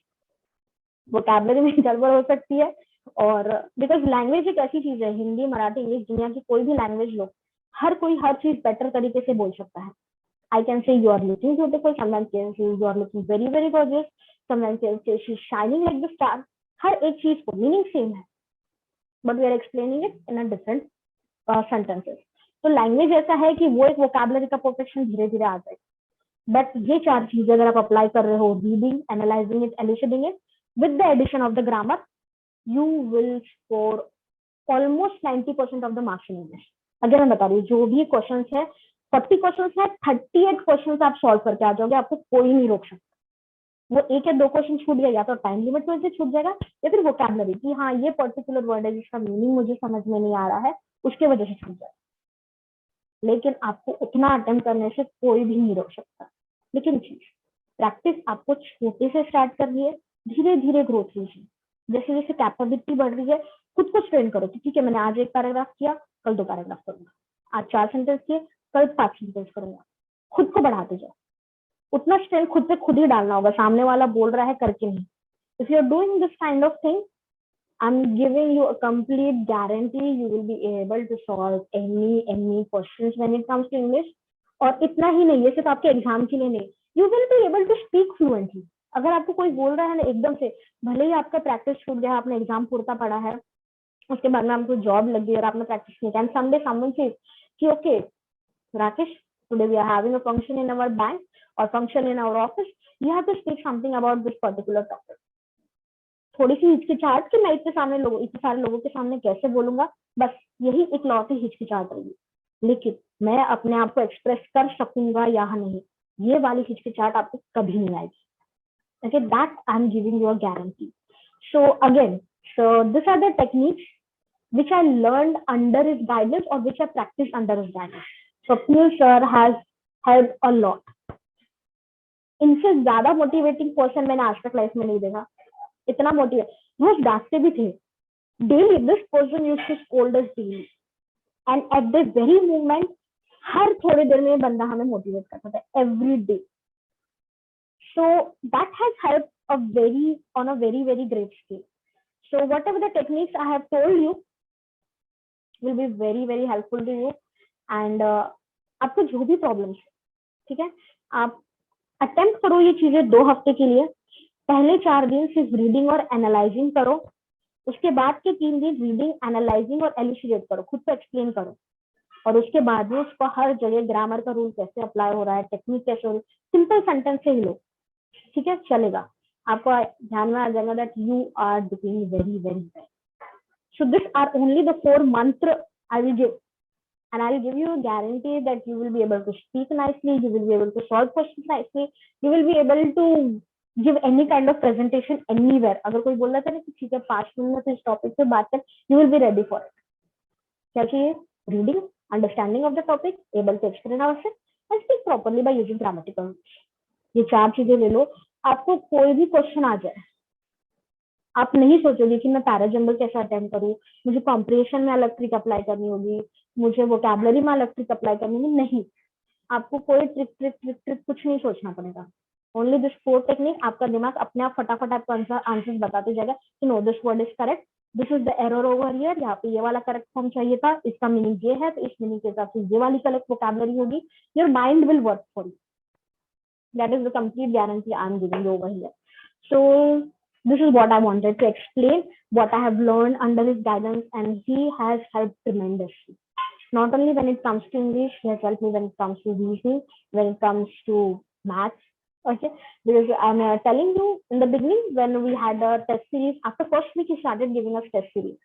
So English में out of 30 I was able to 20 to 24 questions, क्योंकि फिर उस वक्त स्पीड नहीं डेवलप की थी मैंने. और बहुत ही बुरा है लेकिन मैं बोलूं, मैं क्वांटिटी 4 या 5 क्वेश्चन अटेम्प्ट करती थी 20 मिनट में. Can you imagine? ये लेवल नहीं होना चाहिए आपका कॉम्पिटिटिव एग्जाम से. But that was the thing I had.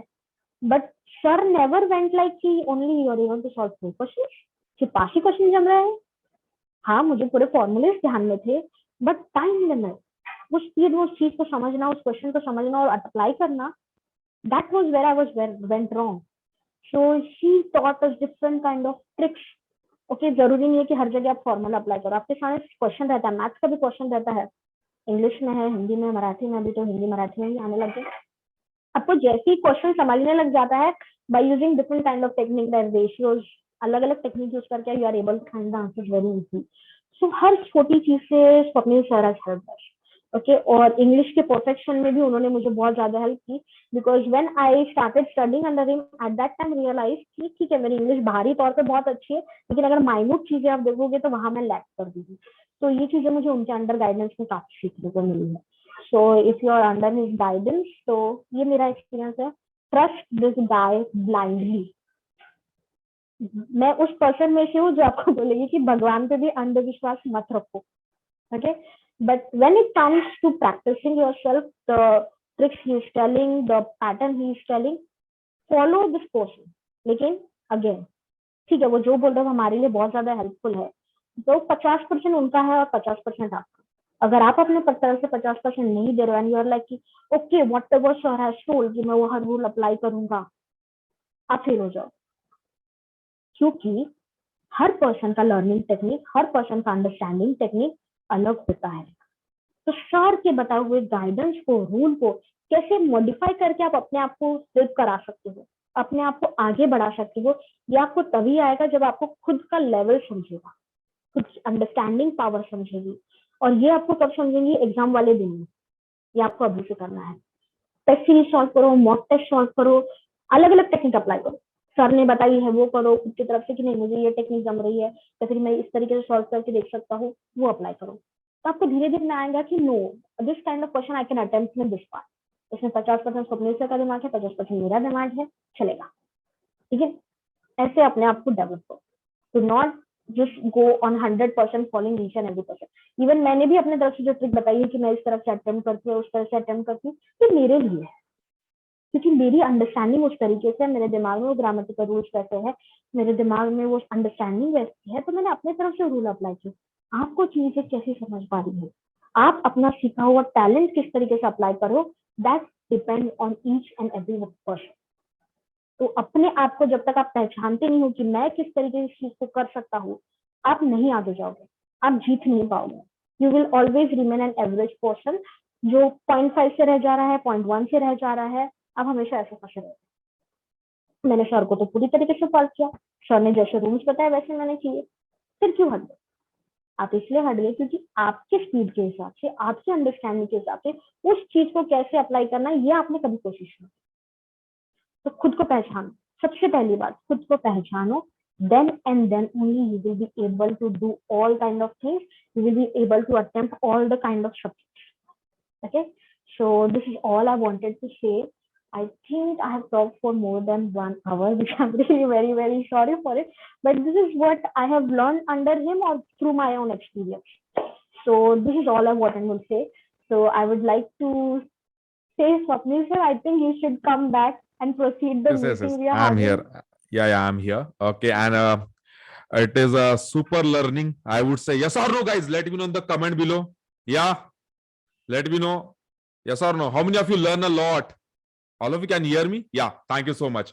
I don't know what the kind of like जितनी भी चीजें सुमेधा जी ने बताई है, I know that.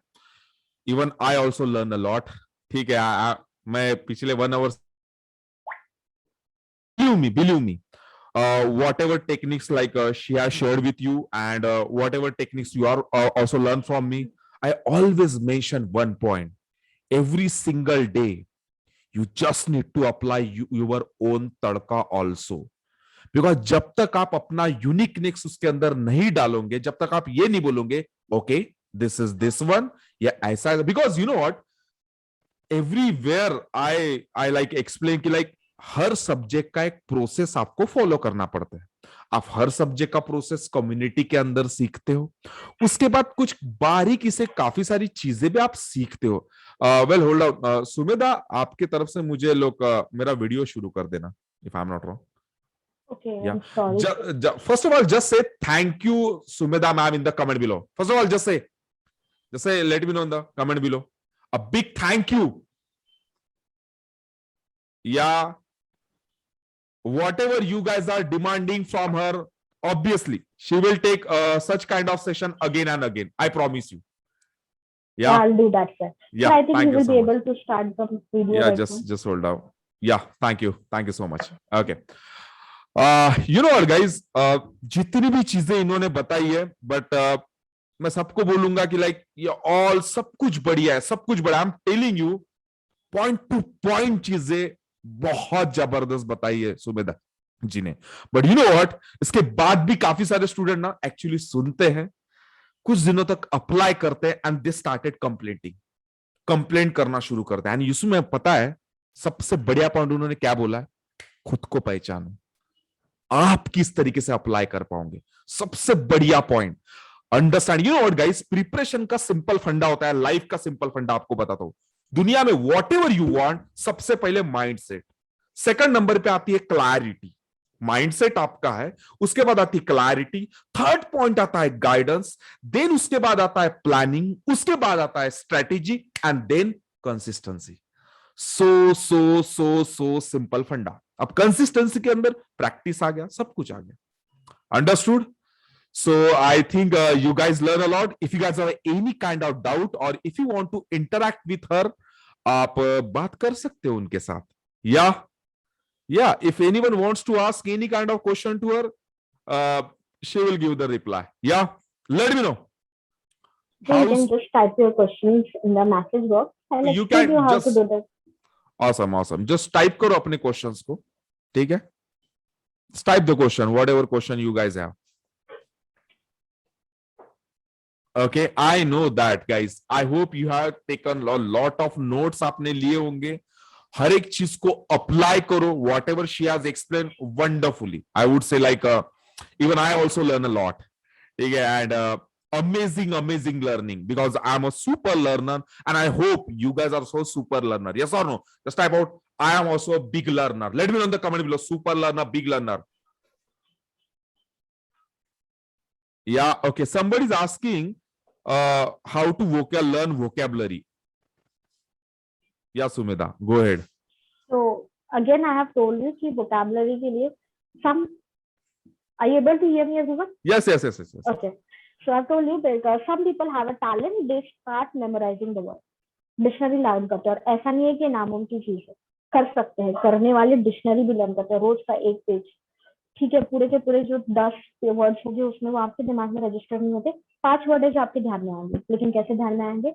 वो वर्ड मैं कैसे अप्लाई कर रहा हूँ, am I able to construct a sentence और नॉट, ये प्रैक्टिस करते हो तो ही वो वर्ड का मीनिंग आपको ध्यान में रहेगा। जो वर्ड आप आज पढ़ रहे हो उसे आपको यूज करना पड़ेगा तभी के तभी, कम से कम 3 सेंटेंसेस, कम से कम। मैक्सिमम आप कर रहे हो तो वेल एंड गुड, बट कम से कम 3 सेंटेंसेस पर्टिकुलर वर्ड को, इन विच वे आई विल यूज, इसका मीनिंग यहाँ बैठ रहा है या नहीं, आपको वो वर्ड आपके वोकैबुलरी डिक्शनरी में माइंड में फिट होते जाएगा बहुत आसानी से, ठीक है? Another thing, take any kind of sentence, simple से सिंपल 10 सेंटेंसेस लो और उसमें एक ऐसा वर्ड फाइंड करो कि क्या मैं इसका सिनोनिम यूज करके इस वर्ड सेंटेंस को कैसे कंस्ट्रक्ट कर सकता हूँ। रिकंस्ट्रक्ट, मैंने ये चीज बताई क्योंकि रिकंस्ट्रक्ट ये टेक्निक मुझे हेल्प की लर्न करने में, ओके? तो उससे मैं रिकंस्ट्रक्ट कैसे कर सकता हूँ, वो सेंटेंस को फिर से कैसे बना सकता हूँ। अगर ये आप चीज कर रहे हो, आप धीरे धीरे वोकैबुलरी आपकी इंप्रूव हो जाएगी। और इसमें ये चीज याद रखना कि वोकैबुलरी 100% तक कोई भी मास्टर नहीं कर सकता है, ठीक है? एनी काइंड ऑफ पर्सन, हमारे इतने बड़े राइटर्स भी होके गए हैं, no one had 100% perfectionist when it comes to vocabulary, क्योंकि हमारी जो इंग्लिश की वोकैबुलरी वो सिर्फ और सिर्फ इंग्लिश से नहीं आई है, उसमें जर्मन, उसमें ग्रीक, उसमें लैटिन, उसमें फ्रेंच, हर वर्ड्स का मिक्सचर होके हमारे पास में इंग्लिश वोकैबुलरी रेडी हुई है। Right. तो ये होप मत रखो you will learn 100% of it, but you can do maximum of it, ये हो सकता है। Reconstruct a sentence, find the meaning of the word and try to use that word in 3 of the sentence on your own. आपकी vocabulary धीरे धीरे perfect हो जाएगी। और आपकी इंग्लिश वीक है तो do not start from NCERT books, ठीक है? इंग्लिश आपकी थर्ड लैंग्वेज रही होंगी स्कूल में, 5th स्टैंडर्ड की ग्रामर टेक्स्ट बुक लो, ओके? आपको मिल जाएगी English communication, English composition, 5th standard grammar, अलग अलग पब्लिकेशन की बुक मिल जाएगी। मैं खुद even today I am a post graduate person, I am going to do PhD, but अगर आज भी अपने स्टूडेंट्स को ग्रामर के रूल्स बता रही हूँ, मैं सीधा उनके सामने पीपीटी पीडीएफ प्रेजेंट कर दे सीधा बताती हूँ, 5th 6th 7th 8th ये वाली ग्रामर की बुक देखो, हर छोटा रूल हर छोटे सेंटेंस में एक्सप्लेन किया है। और जब तक आप छोटे सेंटेंस में किस तरीके से चेंज हो रहा है ये नहीं सीखोगे, बड़े सेंटेंस तक जाने का मतलब नहीं बनता। वो आपके दिमाग को बहुत हेक्टिक बना देगा, वो डर बैठा देगा आपके दिमाग में। तो वो लेवल पे जाना नहीं, छोटे से स्टार्ट करो। एक 5 लेटर वर्ड का सेंटेंस मैं कैसे कंस्ट्रक्ट कर रहा हूँ, इसे कन्वर्ट कर पा रहा हूँ या नहीं, इससे स्टार्ट करो। एंड देन मूव टूवर्ड्स, अगर आपका धीरे धीरे आ गया है कि yes I am able to do that, और उसके बाद लगता है कि नहीं अभी मुझे परफेक्शन इस लेवल पे जाना है, उसके बाद में फिर एनसीईआरटी के बुक्स की तरफ जाओ। But in the beginning start from a very basic. Okay, आपके पड़ोसी होंगे आसपास में, लाइब्रेरीज में आपको छोटे ग्रामर के बुक्स मिल जाएंगे, use that and you will be able to understand everything. Awesome. And यहाँ पे कुछ क्वेश्चन है, how to work on grammar because I did not understand where I have to start. कहाँ से स्टार्ट करना है इसको समझ में नहीं आ रहा बोलते। ओके, ग्रामर में कहाँ से स्टार्ट करना हो, तो अगर ये वाला कंफ्यूजन है, do not touch grammar right now. Sentences, reading, और आपको इतने बेसिक लेवल का कंफ्यूजन होगा तो न्यूज़पेपर से मत स्टार्ट कीजिए, ठीक है। एक छोटी सी कॉमिक स्टोरी बुक्स लीजिए, सेंटेंस कैसा कंस्ट्रक्ट हो रहा है पहले वो देखो, फिर इसके बाद में और लगे तो ग्रामर की बुक अपने सामने रखो और फिर अप्लाई करो। इस वाले को नाउन बोलते हैं आप। In the beginning when I used to learn, जब स्टार्टिंग में हमें स्कूल में पढ़ाया जाता था, मुझे वर्ब एडजेक्टिव आइडेंटिफाई करने में प्रॉब्लम जाती, तो मैं क्या करती थी, आपको अपनी मदर टंग में जल्दी ध्यान में आता है। मदर टंग में अगर हम सोचे तो ये वर्ड एडजेक्टिव है, ये वर्ड क्रिया है, ये वर्ड क्रियापद है, हम जल्दी जल्दी समझ सकते हैं। तो ऐसे वक्त में अपने मदर टंग की हेल्प करो। At this beginning I am telling you, take the help of your mother tongue की इस वर्ड का मतलब मेरी मदर टंग में ऐसा होता है, तो क्या ये एडजेक्टिव की तरह यूज हो रहा है या फिर क्रिया की तरह यूज हो रहा है, ऐसा सोच के स्टार्ट करो। आप बेसिक ग्रामर की स्टार्टिंग वहां से करो, बाद में rules, active voice, indirect voice की तरफ वो आगे जाके जाइएगा। इन the beginning do not go towards it. Start with understanding of the sentence and then applying the grammar technique कि कौन सा word कहाँ यूज हो रहा है। That's it. Awesome. The best part I would suggest कि like we are like starting with the like हम parts of speech से स्टार्ट करते हैं, ठीक है। तो पार्ट्स ऑफ स्पीच से आप स्टार्ट कर सकते हो। इनफैक्ट अपना कोर्स भी वही से शुरू होता है, ग्रामर से रिलेटेड, एंड देन धीरे धीरे we move.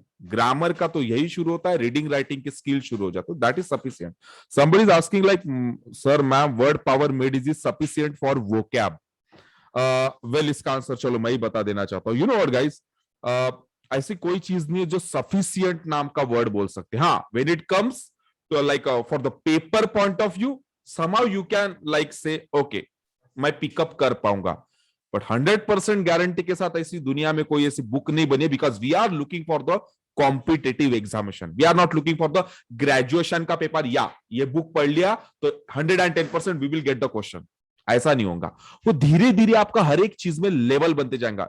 You know I am telling you guys, everywhere I announce only single word, subject oriented बाद में, पहले नॉलेज ओरिएंटेड चीजें करो।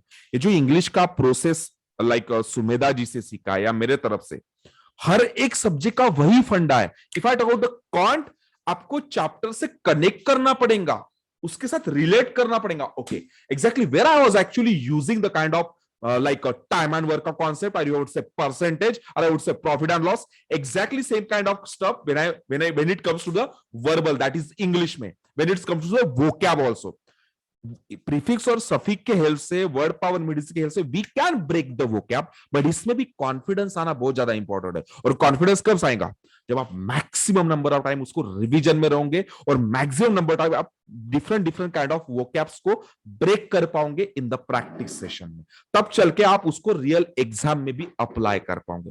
बिकॉज आप घर में प्रैक्टिस नहीं करोगे, वोकैब को ब्रेक करने का सिस्टम आप घर में नहीं सीखोगे with the help of word power medicine, तो आप डायरेक्टली पेपर में कोई भी चीज अप्लाई नहीं कर पाओगे। सो जो भी चीजें आपको सीखना है पहले घर में practice, then you can apply in the real paper. I hope you understood. Ma'am is there any mandatory like, कोई पूछ रहा है, अभिजीत नाम का बंदा पूछ रहा है, रोज के 5 पेपर इंग्लिश के देना इंपॉर्टेंट है क्या? क्या लगता है सुमेधा जी आपको? No I don't think it is important कि 5 पेपर दो, बिल्कुल नहीं। इंग्लिश के पीछे इतने लेवल पे 5 पेपर आपको ये जो शीट बनानी है, ये रीजनिंग और मैथ्स के लिए कीजिए। इंग्लिश में ये वाले लेवल की मेहनत नहीं।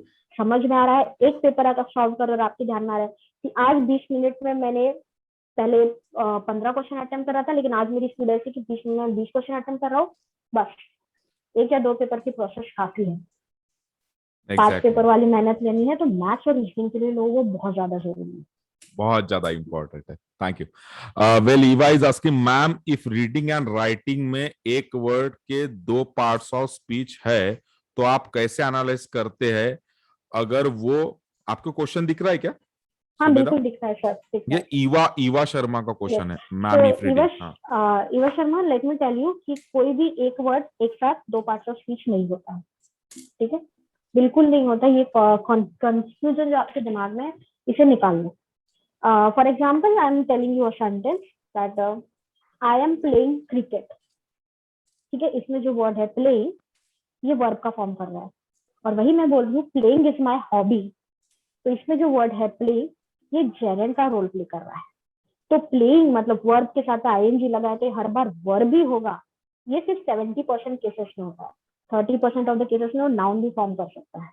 तो इसके लिए सेंटेंस की अंडरस्टैंडिंग की ये वर्ड वहां पे कौन सा रोल प्ले कर रहा है, ये आपको हेल्प करेगा वर्ड की पार्शियल स्पीच एनालाइज करने के लिए।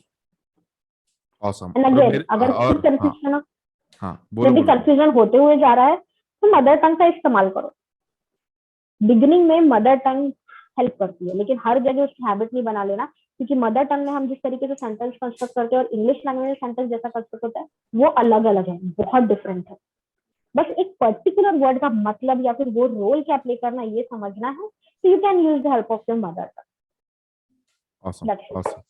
एंड यू नो लाइक जिसने भी ये क्वेश्चन पूछा है, इसीलिए तो पार्ट्स ऑफ स्पीच को गहराई से पढ़ते हैं ना हम।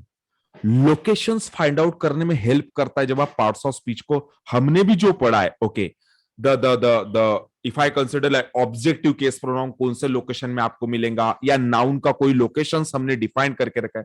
यू नो व्हाट, ये सब चीजें आप जितना ज्यादा डीपली अंडरलाइनिंग करोगे उतना डीप आपको हैमरिंग होगा, और धीरे धीरे आपको पता चलेगा ओके ये एडजेक्टिव नहीं भाई, यहाँ पे बाय डिफॉल्ट लेवल पे भले एडजेक्टिव होगा लेकिन यहाँ पे नाउन करके यूज हो रहा है। जैसे she has like explain the playing cricket is good for my health, तो यहाँ पे प्लेइंग तुम्हारा स्टार्टिंग में आ रहा है। एंड यू नो वेल, कभी भी आईएनजी नाम का वर्ड अगर सपोर्टिंग वर्ब के साथ आता है तो वो वर्ब कहलाता है।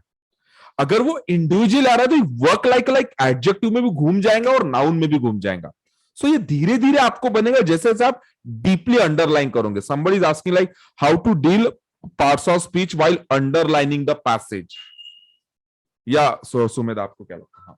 Okay, see, so parts of speech when underlining the passage is very easy. इसमें आपको कंफ्यूजन कहाँ आता होगा कि ये वाले वर्ड की पार्ट्स ऑफ स्पीच मुझे समझ में नहीं आ रही, इसे क्या आइडेंटिफाई करो, ठीक है? वही एक कंफ्यूजन आता है। ऐसा है 10 वर्ड का सेंटेंस है, 7 वर्ड ऐसे जिसके पार्ट्स ऑफ स्पीच आप समझ पा रहे हो, 3 वर्ड है जिनके नहीं आ रहे हैं पार्ट्स ऑफ स्पीच समझ। What will you do? Self study, convert it into your mother tongue. Help कर रहा है, नहीं कर रहा है, let it be. Self study, दूसरे बुक्स में ढूंढो, ऑनलाइन इंफॉर्मेशन ढूंढो कि ये वर्ड किस किस तरीके से यूज हो रहा है, ओके? और इसके साथ साथ अगर ये भी ऑप्शन नहीं अवेलेबल हो पा रहा है, या फिर if you don't have the time to go and search anywhere, आपके गाइड बैठे हुए हैं, he is there, we are there. पूछ लो कि सर मैंने बहुत कोशिश की लेकिन ये 2 वर्ड की पार्ट्स ऑफ स्पीच है कि नहीं समझ पा रहा, वी विल हेल्प यू। पहले 2 बार ऐसा होगा कि आपको पूछना पड़ रहा है कि इसे कैसे आइडेंटिफाई करना है, लेकिन फिर बाद में आपको तीसरे टाइम ध्यान में आ जाए कि नो, अभी मुझे पहचान में आ रहा है कौन सी पार्ट्स ऑफ स्पीच है।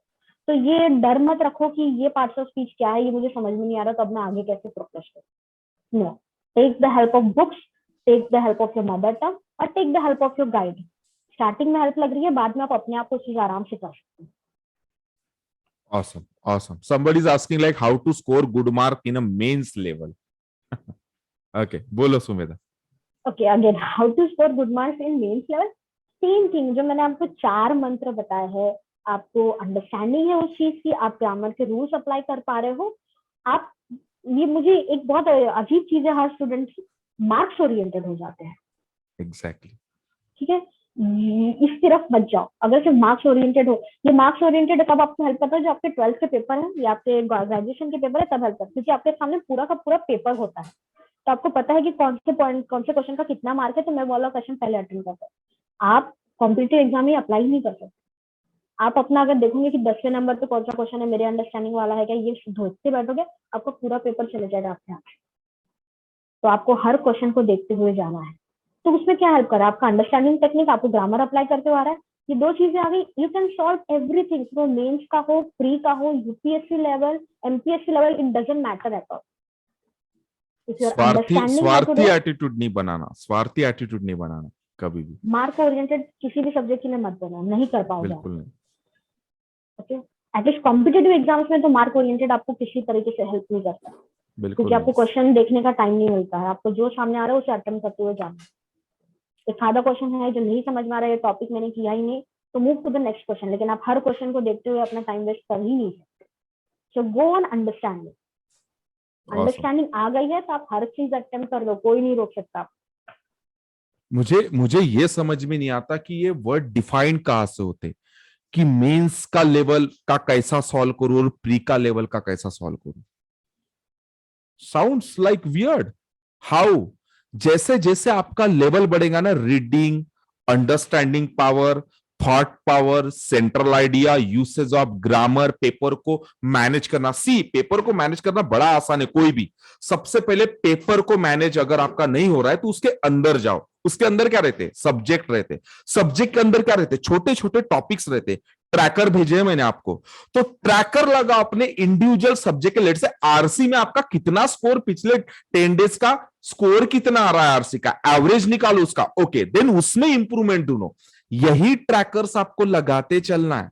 It is so so so simple.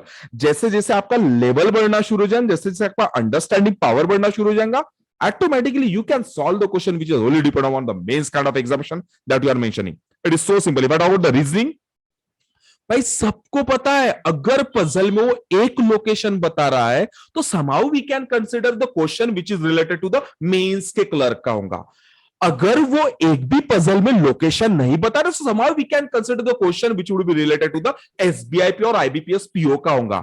अगर कोई पजल 2 से 3, अगर 2 वैल्यूज भी आपको दे रहा है, बाकी के आपको कंडीशंस बनाने को मजबूर कर रहा है, it means we can consider वो SBIP और IBPS PO के लेवल का हो सकता है भाई।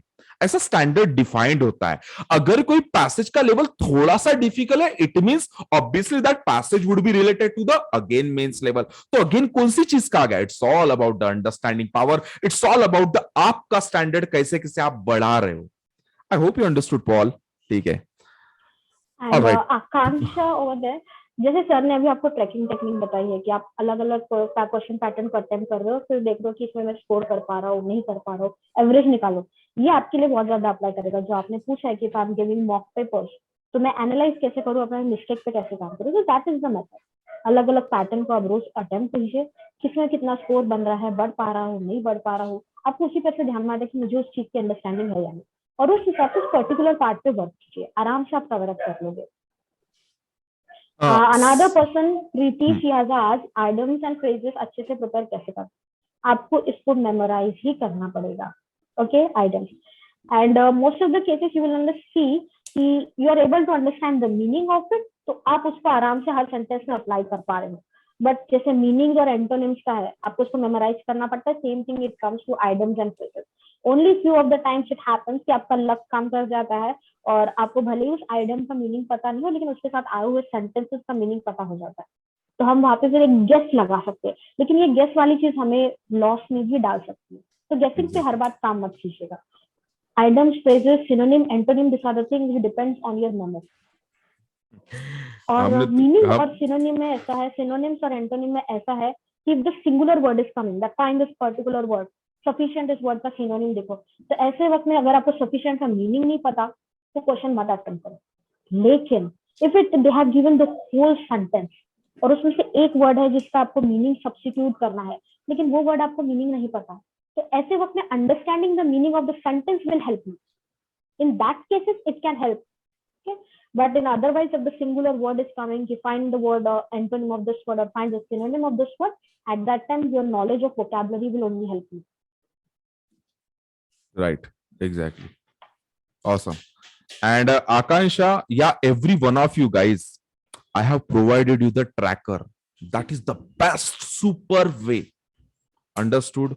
जो ट्रैकिंग सिस्टम आपको भेजा है ना, अरे यार मैं किसी को भी क्या बोलूंगा, सर मेरा इंग्लिश का स्कोर नहीं बढ़ रहा, या सर मेरा कौन का स्कोर नहीं बढ़ रहा, बेटा इधर आ जा, शो मी और 10 डेज का लाइक स्कोर। सर वो तो मेंटेन नहीं किया, ओके दूसरा बंदा है, ये लो सर मेरा स्कोर कार्ड, बेटा फिर से इधर आ जा, इस स्कोर कार्ड में तूने मुझे बता रोज क्वांट में कौन से सेक्शन में कितने मार्क लिए, सो सिंपल, एवरेज निकालो, आपको पता चल जाएगा इधर 3 मिल रहा है, इधर 4 की डिमांड है, इधर 5 मिल रहा है, इधर 6 की डिमांड है। अंडरस्टूड? ऐसे 10-10 दिनों के ट्रैकिंग सिस्टम आप लगाओ, आपको ऑलरेडी एक्सेल शीट के ट्रैकर्स मैंने दिए।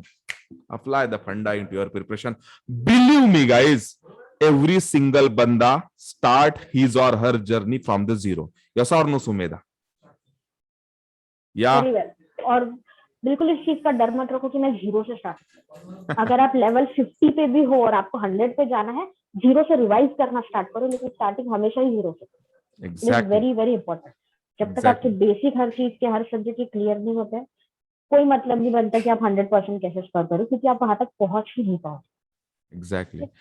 यू नो, और आपको रियल बताऊं, जब सुमेधा अपने भाई के साथ इंक्वायरी के लिए आई थी ना, आई नो, मुझे आज भी वो चेहरा मेरे आंखों के सामने याद आता है।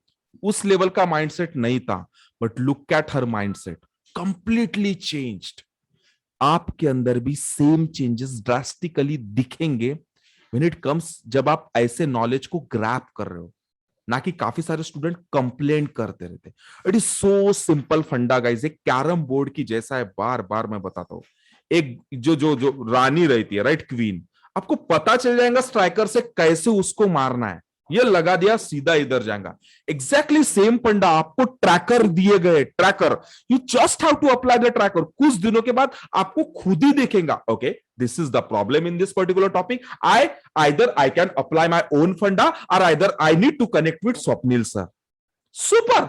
या हमारे कम्युनिटी से जो भी, जैसे सुमेधा जी और काफी सारे सीनियर ऑलरेडी जुड़े हुए, ठीक है, कुछ लोग को मैं हेल्प भी करवा देता हूं, ठीक है, कुछ लोग को डायरेक्ट बोल भी देता हूं कि you need to interact with this lady और you need to interact with this guy, ठीक है। So it is so simple funda. आप एवरेज, लेकिन कब? जब आप मॉक्स देना शुरू करोगे, जब आपके रियल में ट्रैकर लगेंगे। और वही सिंपल है, धीरे धीरे। If you are not growing in the preparation, it means you are dying.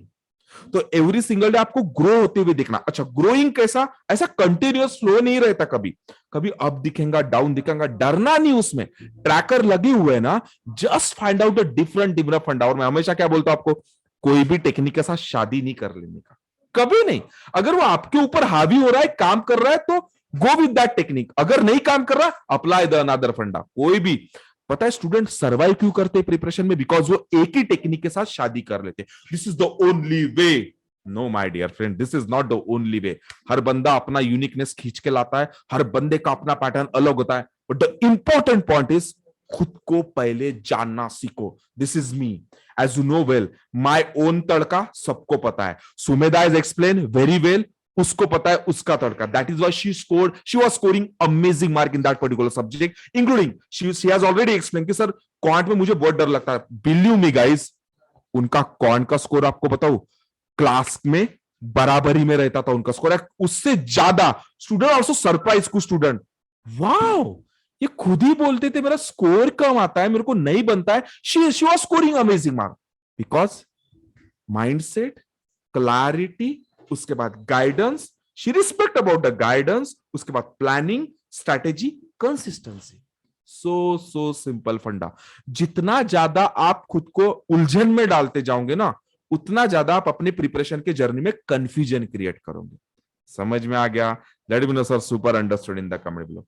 And I think मुझे डन करना चाहिए। सबको पता है मेरा 8 बजे से लेके 11 बजे तक मेरा खुद का सेशन है, जो मेरा प्रोग्राम मैंने लगाया। So thank you Sumedha once again. Just I want thank you ma'am in the comment below, big thank you. Let me know in the comment below a big thank you to Sumedha, so that उनको भी अच्छा लगे और बार बार इस तरीके के lectures आपसे लेके रहे। या thank you, thank you Sumedha, everyone for listening to me patiently, and I am feeling very glad कि मैं आपको किसी ना किसी तरीके से छोटा ही क्यों ना, but I am able to help. I am very happy about that part. awesome, And thank you so thank you much sir Sumedha. for getting me this opportunity. Yeah, it's not a kind of opportunity. ये हमारे लिए अच्छी बात है कि like students, ऐसे student से कुछ सीखे जिन्होंने ऑलरेडी उस सब्जेक्ट में कुछ तो भी किया है। बिकॉज बार बार एक ही बंदे से सुनना, समाओ किसी को लगता है कि नहीं शायद मैं गलत कर रहा हूं या नहीं कर रहा हूं, डाउट में आ जाता है कोई ना कोई। That is why this is super important. So thank you so much, big thank you. Just give a love symbol to all. Just give the love symbol in the chat. Yeah, just give love symbol. Yeah, thank you so much guys. Thank you so much. Have a Chalo, great thank day you Sumedha. everyone. Okay, Have a great thank day you, sir. thank you. All right.